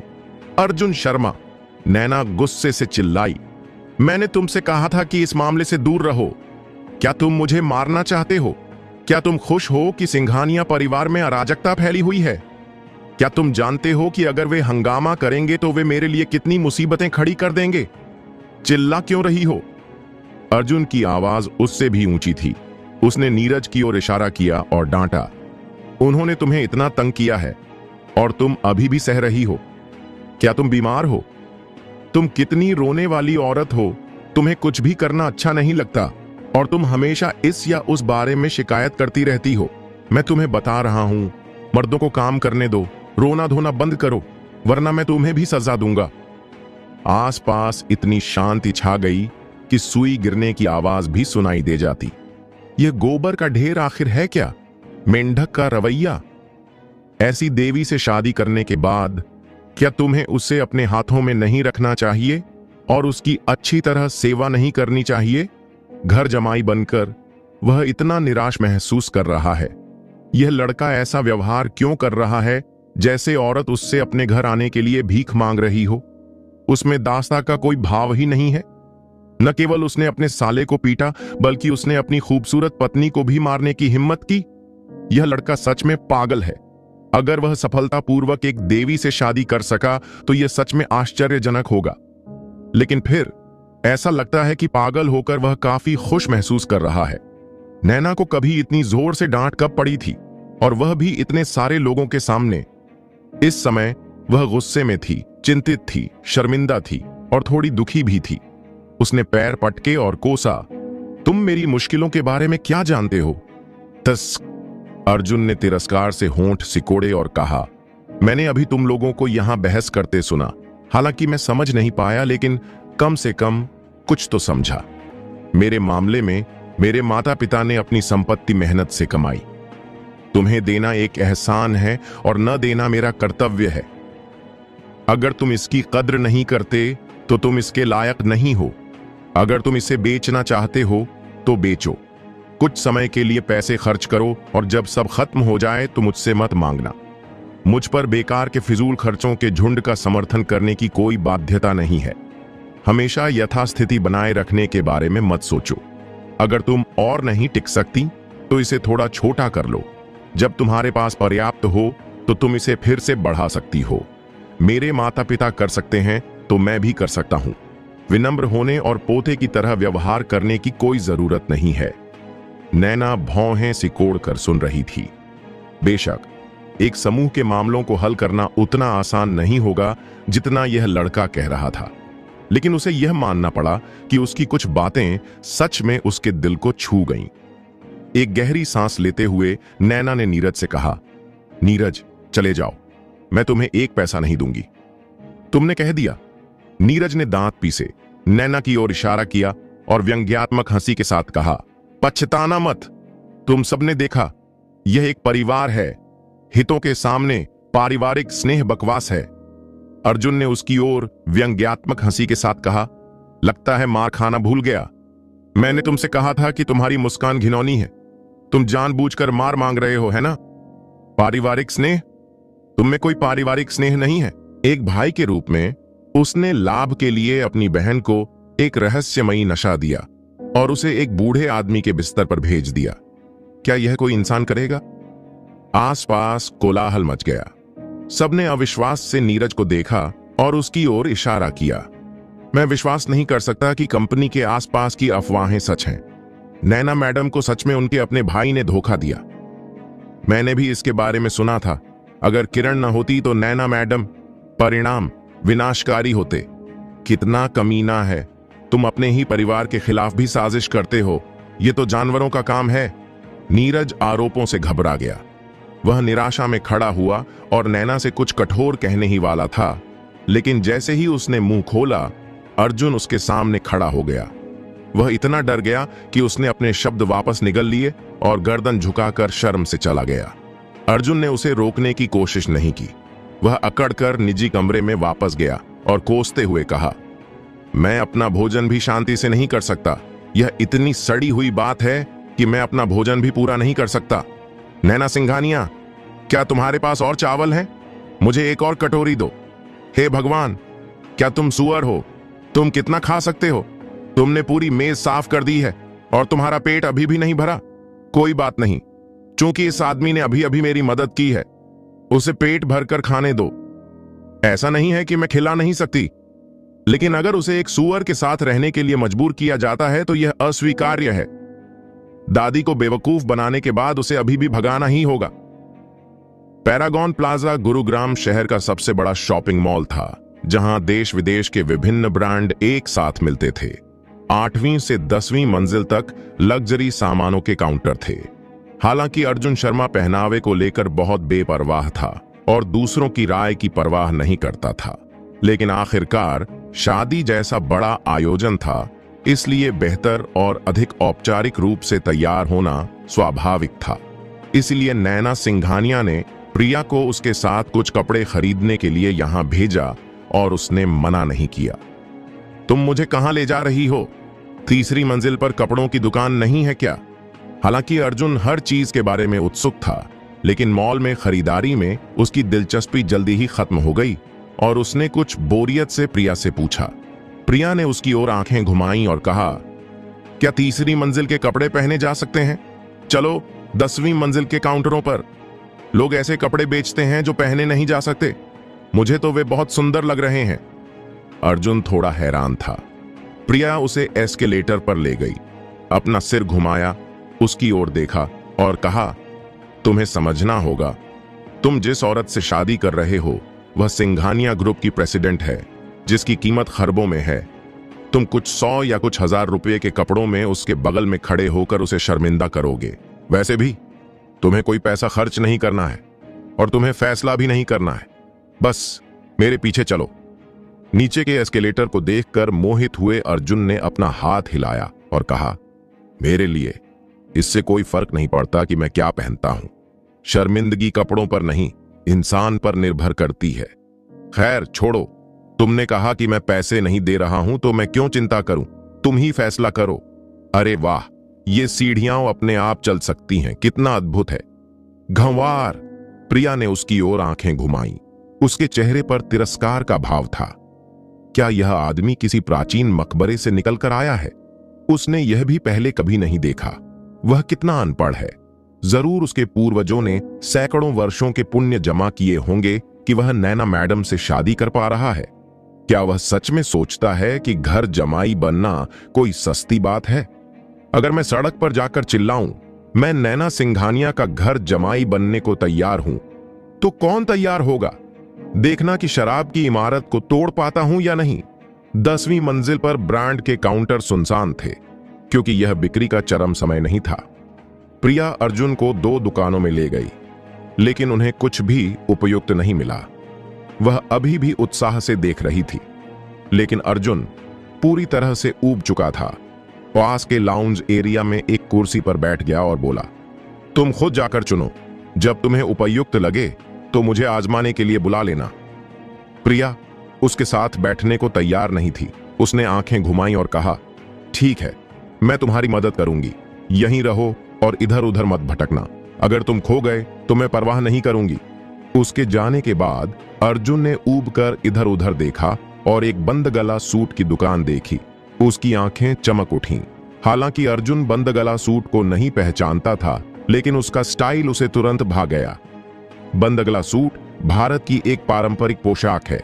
यह एक सूट जैसा दिखता है, लेकिन एक स्टैंड अप कॉलर के साथ, जो इसे एक सामान्य सूट की तुलना में अधिक आरामदायक और ढीला ढाला बनाता है।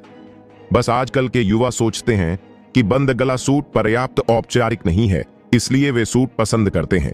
एक और कारण यह है कि बंद गला सूट हर किसी पर झंझता नहीं है।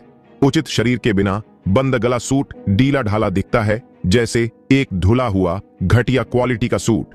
अर्जुन को खिड़की में लगे बंद गला सूट आकर्षक लगे, इसलिए वह खड़ा हुआ और उधर चला गया। आपका स्वागत है। एक बुजुर्ग आदमी का नाप ले रही महिला क्लर्क ने जल्दी से एक ग्राहक का अभिवादन किया, लेकिन अर्जुन की पोशाक देखकर उसने होंठ सिकोड़े और काम करना जारी रखने के लिए अपना सिर नीचे कर लिया। अर्जुन ने परवाह नहीं की और खिड़की के पास चला गया। हरे रंग के एक बंदगला सूट को देखते हुए उसने जैसे ही अपना हाथ बढ़ाया, उसने अपने पीछे क्लर्क को चिल्लाते हुए सुना, क्या कर रहे हो? अगर देखना है तो बाहर से देखो और उसे यूं ही मत छुओ। अर्जुन ने कपड़ों की ओर इशारा किया और कुछ आश्चर्य से पूछा, क्या यहां के कपड़े बेचने के लिए नहीं हैं? क्लर्क ने कहा, बेशक, मैं उन्हें बेचती हूं। बेचने के लिए नहीं तो यहां क्यों रखती? लेकिन सवाल यह है कि क्या तुम इसे खरीद सकते हो? क्या तुम जानते हो कि जिस सूट को तुम देख रहे हो उसकी कीमत कितनी है? 1,78,000। क्या तुम इसे चाहते हो? अगर हां तो तुम इसे जैसे चाहो छू सकते हो। एक सूट की कीमत लाखों में। हालांकि अर्जुन को पैसे के बारे में कोई अंदाजा नहीं था, लेकिन वह जानता था कि यह बहुत ऊंची कीमत थी। यह सूट सच में बहुत महंगा था, लेकिन क्लर्क के घमंडी रवैये को देखकर वह नाराज हो गया और मुंह फुलाकर बोला, तुम्हारा मतलब है अगर मैं तुम्हारी दुकान पर आता हूं तो मुझे देखने या छूने से पहले खरीदना होगा, है ना? अगर यह फिट नहीं हुआ तो मैं जा नहीं सकता। क्या यह जबरदस्ती खरीदारी नहीं है? क्लर्क ने अधीरता से कहा, मैं कहती हूं, तुम इतने नासमझ कैसे हो सकते हो? क्या तुम्हें नहीं पता कि तुम यहां देखने आए हो या खरीदने? इनमें से कौन से कपड़े तुम खरीद सकते हो? मैं साफ साफ कह रही हूं, दूसरे देख और छू सकते हैं, लेकिन तुम नहीं। अगर तुमने उन्हें गंदा कर दिया तो तुम उसका भुगतान नहीं कर पाओगे। अर्जुन गुस्से से भर गया। वह अपना गुस्सा पीने वालों में से नहीं था। जैसे ही वह जवाब देने वाला था, क्लर्क के बगल में खड़े बुजुर्ग आदमी ने भौहें सिकोड़ी और कहा, बेटी, यह व्यापार करने का तरीका नहीं है। एक दुकान सभी दिशाओं से ग्राहकों का स्वागत करने के लिए होती है। एक बड़ी दुकान को ग्राहकों के साथ बदसलूकी नहीं करनी चाहिए। तुम्हें हर किसी के साथ भेदभाव नहीं करना चाहिए।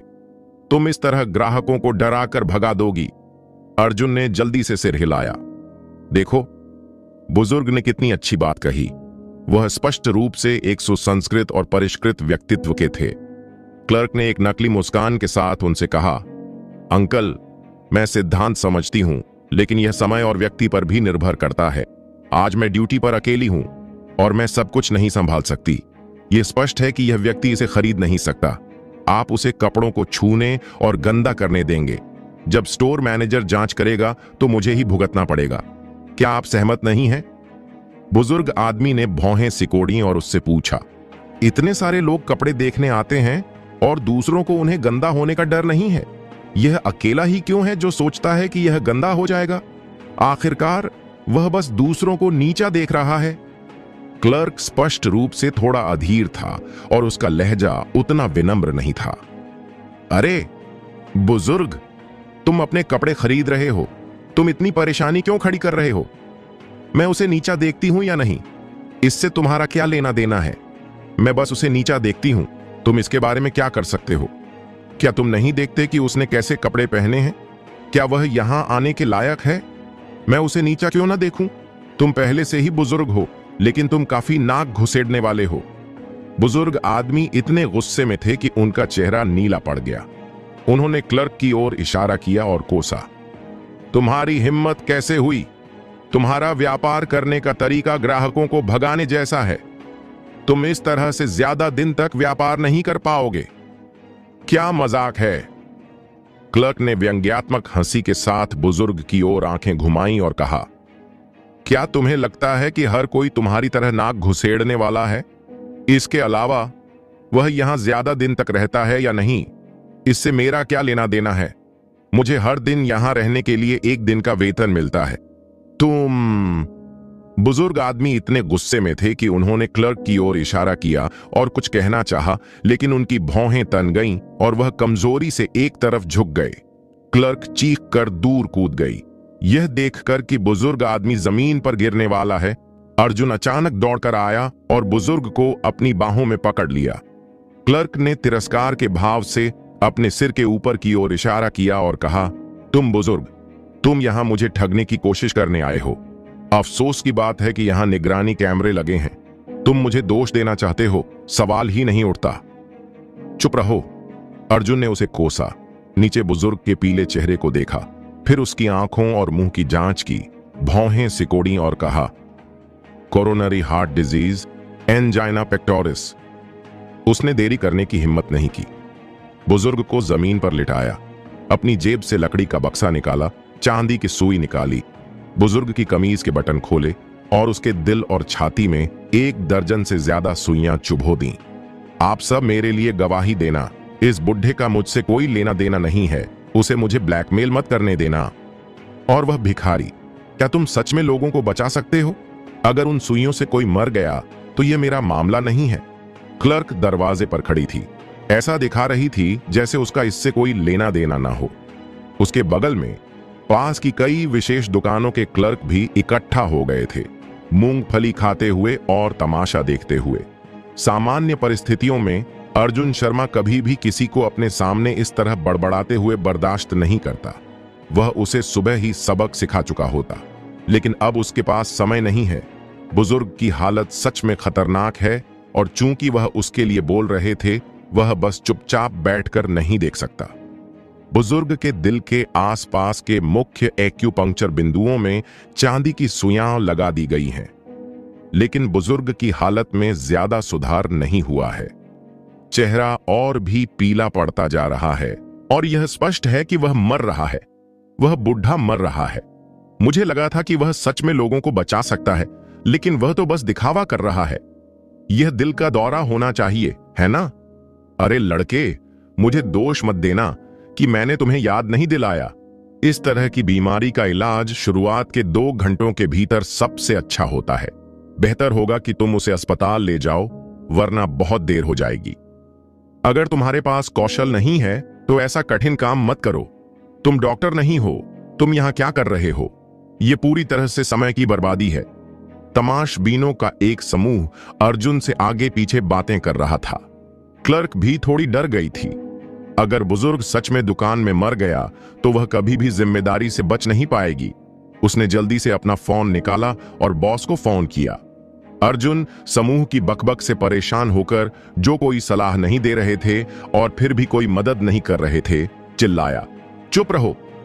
उनके चेहरे तुरंत उतर गए और उन्होंने उसकी ओर इशारा करते हुए कोसा, यह आदमी इतना कृतज्ञ कैसे हो सकता है? रुको, जब कोई मर जाएगा तब तुम रोओगे।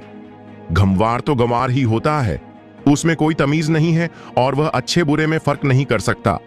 इसकी तस्वीर खींचो, इसी ने बुढ़े को मारा है। जब पुलिस आएगी तो उसके पास इनकार करने का कोई रास्ता नहीं होगा। गुस्से में अर्जुन भीड़ पर दहाड़ा, चुप हो जाओ। आवाज ऐसी थी जैसे आसमान से बिजली गिरी हो और उसके साथ एक कांच का दरवाजा टूटने की आवाज आई। सबने जल्दी से अपने कान हाथों से ढक ली।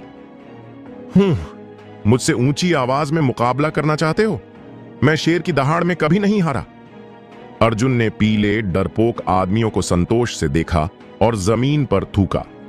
धीरे से चांदी की सुई निकालते हुए अर्जुन ने अपना दाहिना हाथ उठाया और अचानक बुजुर्ग के दिल पर मुक्का मारा। इससे पहले कि तमाशबीन कुछ समझ पाते, अर्जुन का बायां मुक्का चला। फिर उसने अपने दाहिने मुक्के से वार किया और इसी तरह बार बार बुजुर्ग की छाती पर 5-6 बार मुक्के मारे। सब दंग रह गए। क्या यह आदमी पागल हो गया था? क्या वह लोगों को बचाने से लोगों को मारने पर आ गया था? लोगों के एक समूह ने अपने फोन अर्जुन की ओर कर दिए। यह दृश्य जरूर रिकॉर्ड किया जाना चाहिए और पुलिस को सौंपा जाना चाहिए।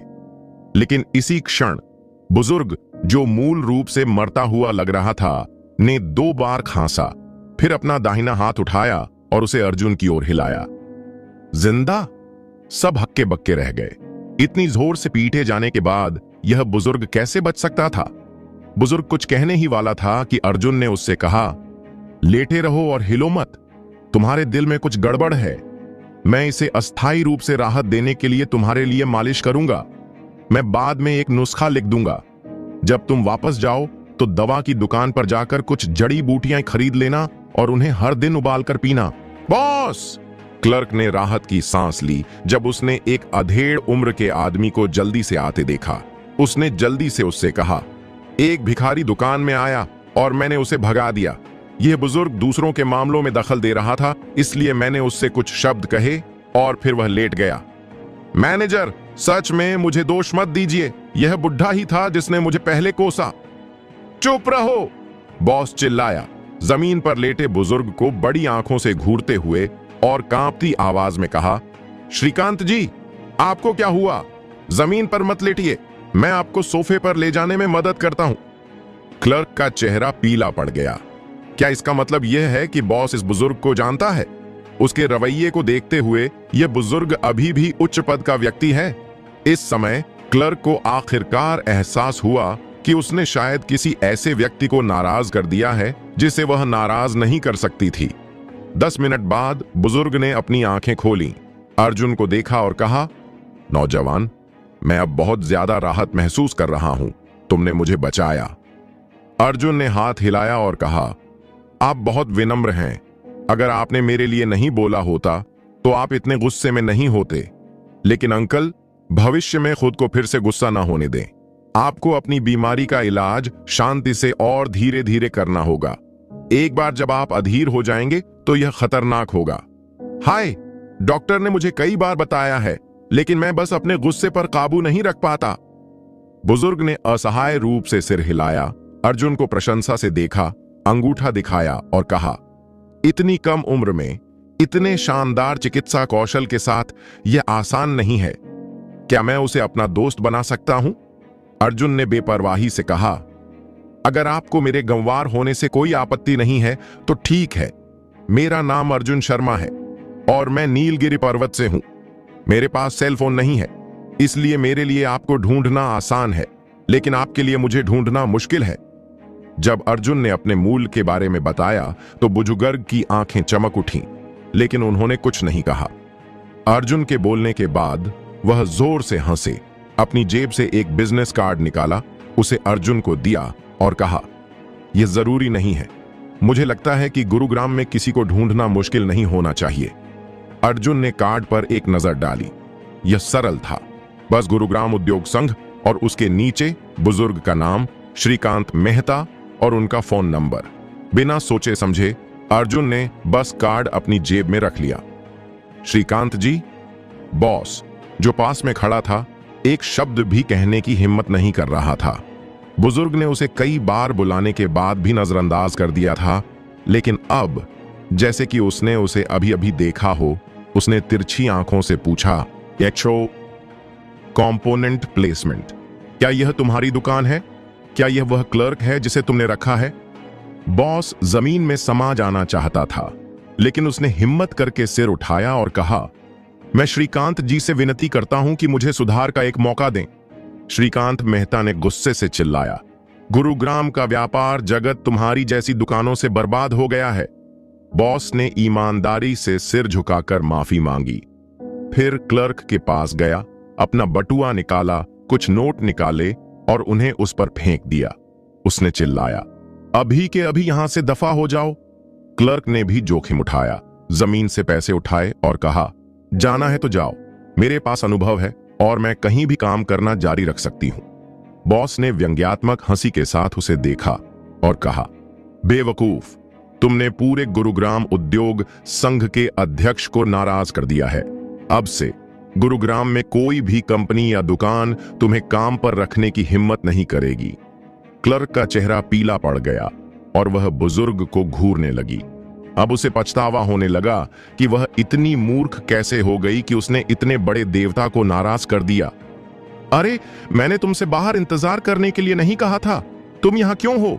जल्दी करो, मैंने तुम्हारे लिए कुछ कपड़े चुने हैं, जाकर उन्हें पहनो। प्रिया दौड़ कर आई, अर्जुन से नाराजगी भरे चेहरे के साथ शिकायत करते हुए। अर्जुन ने खिड़की में लगे बंद गला सूट की ओर इशारा किया और कहा, मैंने पहले ही एक चुन लिया है। प्रिया ने अपने कंधे पर से एक नजर डाली, फिर अर्जुन से मुंह फुलाकर बोली, तुम तो बड़े चुनने वाले हो। क्या तुम जानते हो ये कहां है? गुरुग्राम की शीर्ष बंद गला सूट की दुकान। यहां कुछ भी 1 लाख से कम का नहीं है। क्या तुम इसे खरीद सकते हो? हालांकि वह नैना मैडम के निर्देशानुसार अर्जुन के लिए कपड़े खरीद रही थी, लेकिन उसकी कीमत सीमा 1 लाख से कम के कपड़ों तक ही सीमित थी। आखिरकार पहाड़ों से आए एक गंवार के लिए बहुत ज्यादा महंगे कपड़े पहनना बर्बादी होगी। जैसे ही उसने बोलना समाप्त किया, अर्जुन के बगल में खड़े बुजुर्ग मुस्कुराए और बोले, युवा मित्र अर्जुन, बताओ तुम्हें कौन सा पसंद है ताकि मैं उसे तुम्हारे लिए एक उपहार के रूप में खरीद सकूं, मेरी जान बचाने के बदले में। प्रिया पूरी तरह से दंग रह गई। इससे पहले कि वह सदमे से उबर पाती, उसके बगल में किसी ने उस पर एक और बिजली गिरा दी। श्रीकांत जी, अर्जुन भाई, दुकान के कपड़े आज सिर्फ आपको उपहार में देने के लिए हैं, बेचने के लिए नहीं। मैं जानता हूं कि श्रीकांत जी को पैसे की जरूरत नहीं है, लेकिन मैं बस आपसे मुझे सुधार का एक मौका देने के लिए कहता हूं। कपड़े इंसान को बनाते हैं।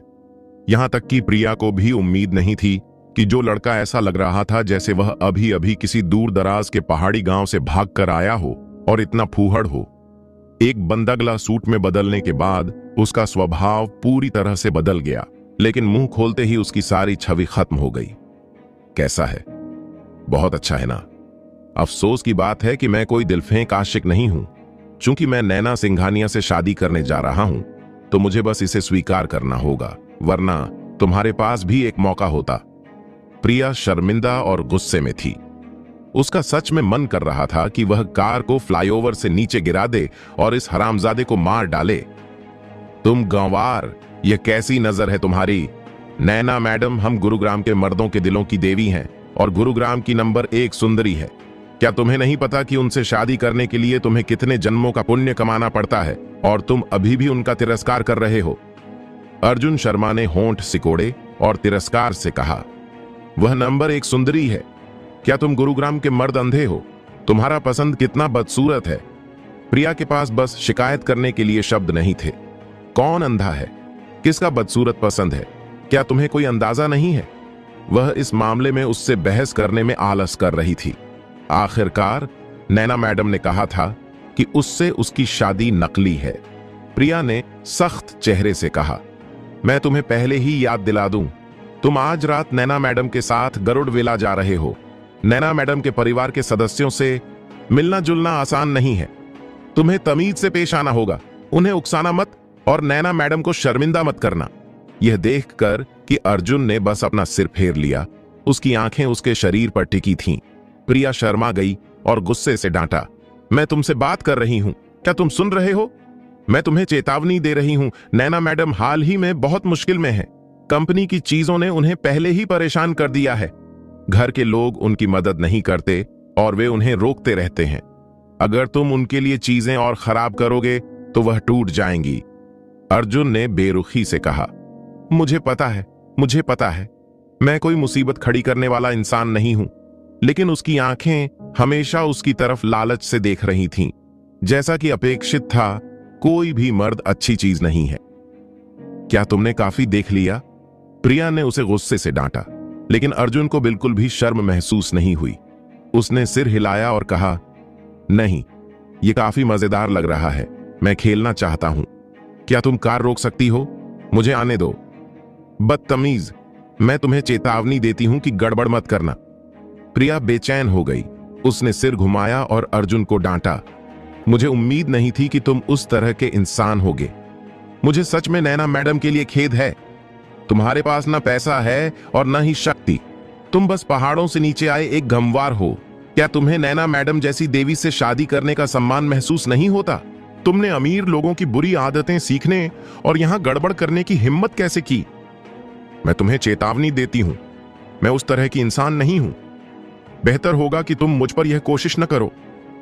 अर्जुन ने उसे हैरानी से देखा। अपने चेहरे पर लार पोंछी और उदास होकर कहा, मैं तो बस तुमसे गाड़ी चलाना सीखना चाहता था। तुम मुझे छिछोरा कैसे कह सकती हो? क्या तुम्हें ऐसा करना जरूरी है? प्रिया थोड़ी भ्रमित थी। उसने होंठ चाटे और उससे पूछा, जब तुमने कहा कि यह मजेदार है तो क्या तुम्हारा मतलब ड्राइविंग से था? बेशक ये ड्राइविंग है, तुम क्या सोचती हो? अर्जुन ने अपना सिर झुकाकर उससे वापस पूछा। मैंने सोचा। अब वह उसकी ओर देख रहा था। उसकी नजर उस पर नहीं बल्कि उसके हाथों और पैरों पर थी।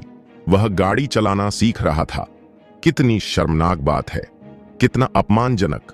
प्रिया का मन कर रहा था कि वह अपने पैरों से नीचे एक गड्ढा खोदे और उसमें रेंग जाए। अहम। प्रिया ने सूखी खांसी की और बनावटी शांति से अर्जुन से कहा, अगर तुम सीखना चाहते हो तो नैना मैडम से शादी होने तक इंतजार करो, फिर तुम ड्राइविंग टेस्ट दे सकते हो। तुम्हें 6 महीने से ज्यादा नहीं लगेंगे लाइसेंस मिलने में। अर्जुन ने पूछा, कितनी जल्दी?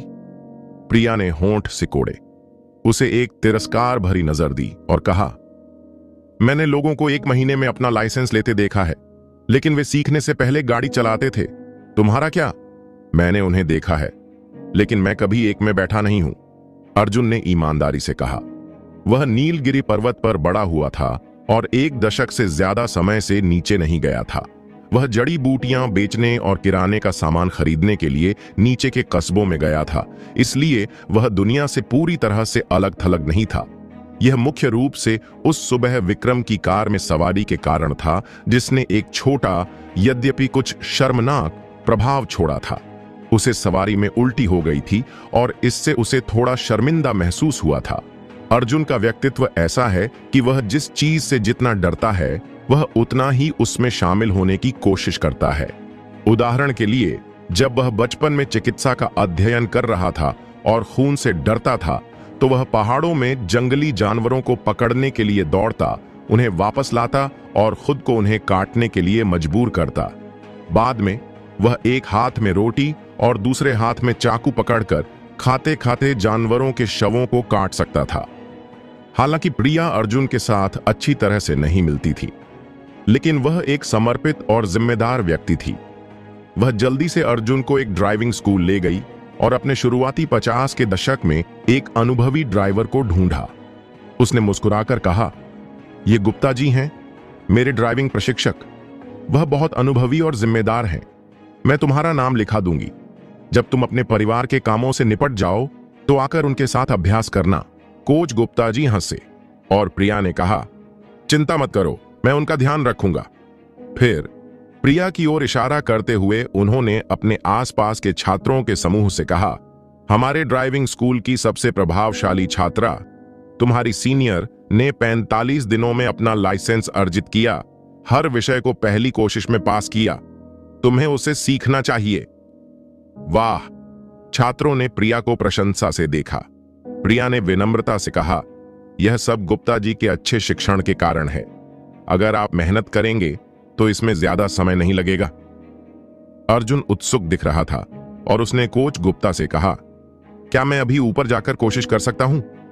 प्रिया ने अपनी आवाज धीमी की और कहा, गुप्ता जी, यह प्रशिक्षु पहाड़ों से है और उसने पहले कुछ ही 4 पहिया वाहन देखे हैं। वह काफी मंदबुद्धि है, इसलिए उसे सीखने में लंबा समय लग सकता है। प्लीज उस पर ज्यादा ध्यान दें गुप्ता जी।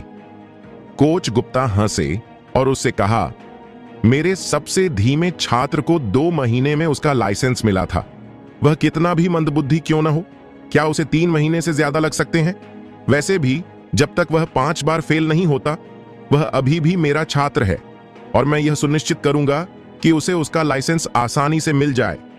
छात्रों का एक समूह अर्जुन को कार में चढ़ते हुए देख रहा था। जैसे ही वे कार शुरू करने वाले थे, उन्हें गुस्सा आया और सब जोर से हंस पड़े। यह सच में उसकी पहली बार कार को छूना है। वह शुरू भी नहीं कर सकता। क्या वह बहुत मंदबुद्धि नहीं है? मैंने शुरू करते समय 2 बार गाड़ी बंद कर दी थी और तीसरी बार में स्थिर हो गई थी। मेरा अनुमान है कि इस लड़के को आधा घंटा लगेगा। शायद वह हमारे बैच में ड्राइवर का लाइसेंस पाने वाला आखिरी व्यक्ति होगा। उसने कई बार कार नहीं देखी है। अब उसके लिए गाड़ी चलाना सीखना इतना आसान कैसे हो सकता है? बहुत मंदबुद्धि। मुझे लगता है कि वह पहले भाग में कुछ बार फेल होगा। शायद जब तक वह दूसरे भाग का अभ्यास करेगा, तब तक हमें पहले ही हमारे लाइसेंस मिल चुके होंगे। 10 मिनट बाद एक ट्रेनिंग कार ट्रेनिंग ट्रैक पर एक जंगली घोड़े की तरह दौड़ रही थी।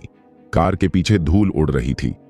प्रिया ने कड़वी मुस्कान के साथ बड़बड़ाया, कोच, वह एक नौसिखिया है। आप इतनी तेजी से गाड़ी चलाते हैं, वह डर के मारे मर जाएगा। जैसे कि उसने उसकी बड़बड़ाहट सुन ली हो, ट्रेनिंग कार ने अचानक एक मोड़ लिया और उसकी ओर तेजी से बढ़ी। उसके आसपास के छात्रों का एक समूह डर के मारे चीख पड़ा और चारों दिशाओं में भाग गया। प्रिया की आंखें चौड़ी हो गईं और वह भागना भूल गई। धड़ाम! कार उसके सामने 30 सेंटीमीटर की दूरी पर स्थिर रूप से रुक गई। ड्राइवर की सीट पर बैठा व्यक्ति कोच नहीं बल्कि अर्जुन था। उसने कार के सामने खड़ी प्रिया को एक अंगूठा दिखाया और मुस्कुराया। मजेदार है। कोच गुप्ता यात्री सीट से नीचे उतरे और प्रिया से पूछा, तुमने कहा कि उसने कभी कार नहीं छुई। तुमने कहा कि वह बेवकूफ है। तुम किसका मजाक उड़ा रही हो? यह एक पुराना ड्राइवर है जो 10 साल से ज्यादा समय से गाड़ी चला रहा है। मैंने तो सेकेंडरी ब्रेक पर भी पैर रखने की हिम्मत नहीं की। प्रिया ने अपनी लार निगली और दुखी चेहरे से कहा, गुप्ता जी, वह सच में एक नौसिखिया है। मैंने पहले कभी कार नहीं चलाई थी, इसलिए उसने मेरे बगल में बैठकर मुझे गाड़ी चलाते हुए देखकर ही गाड़ी चलाना सीख लिया जब मैं यहां आई। दोस्तों, आपको यह एपिसोड कैसा लगा हमें कमेंट करके जरूर बताएं और इस वीडियो को लाइक और शेयर करना ना भूलें। चलिए मिलते हैं एक नए एपिसोड के साथ।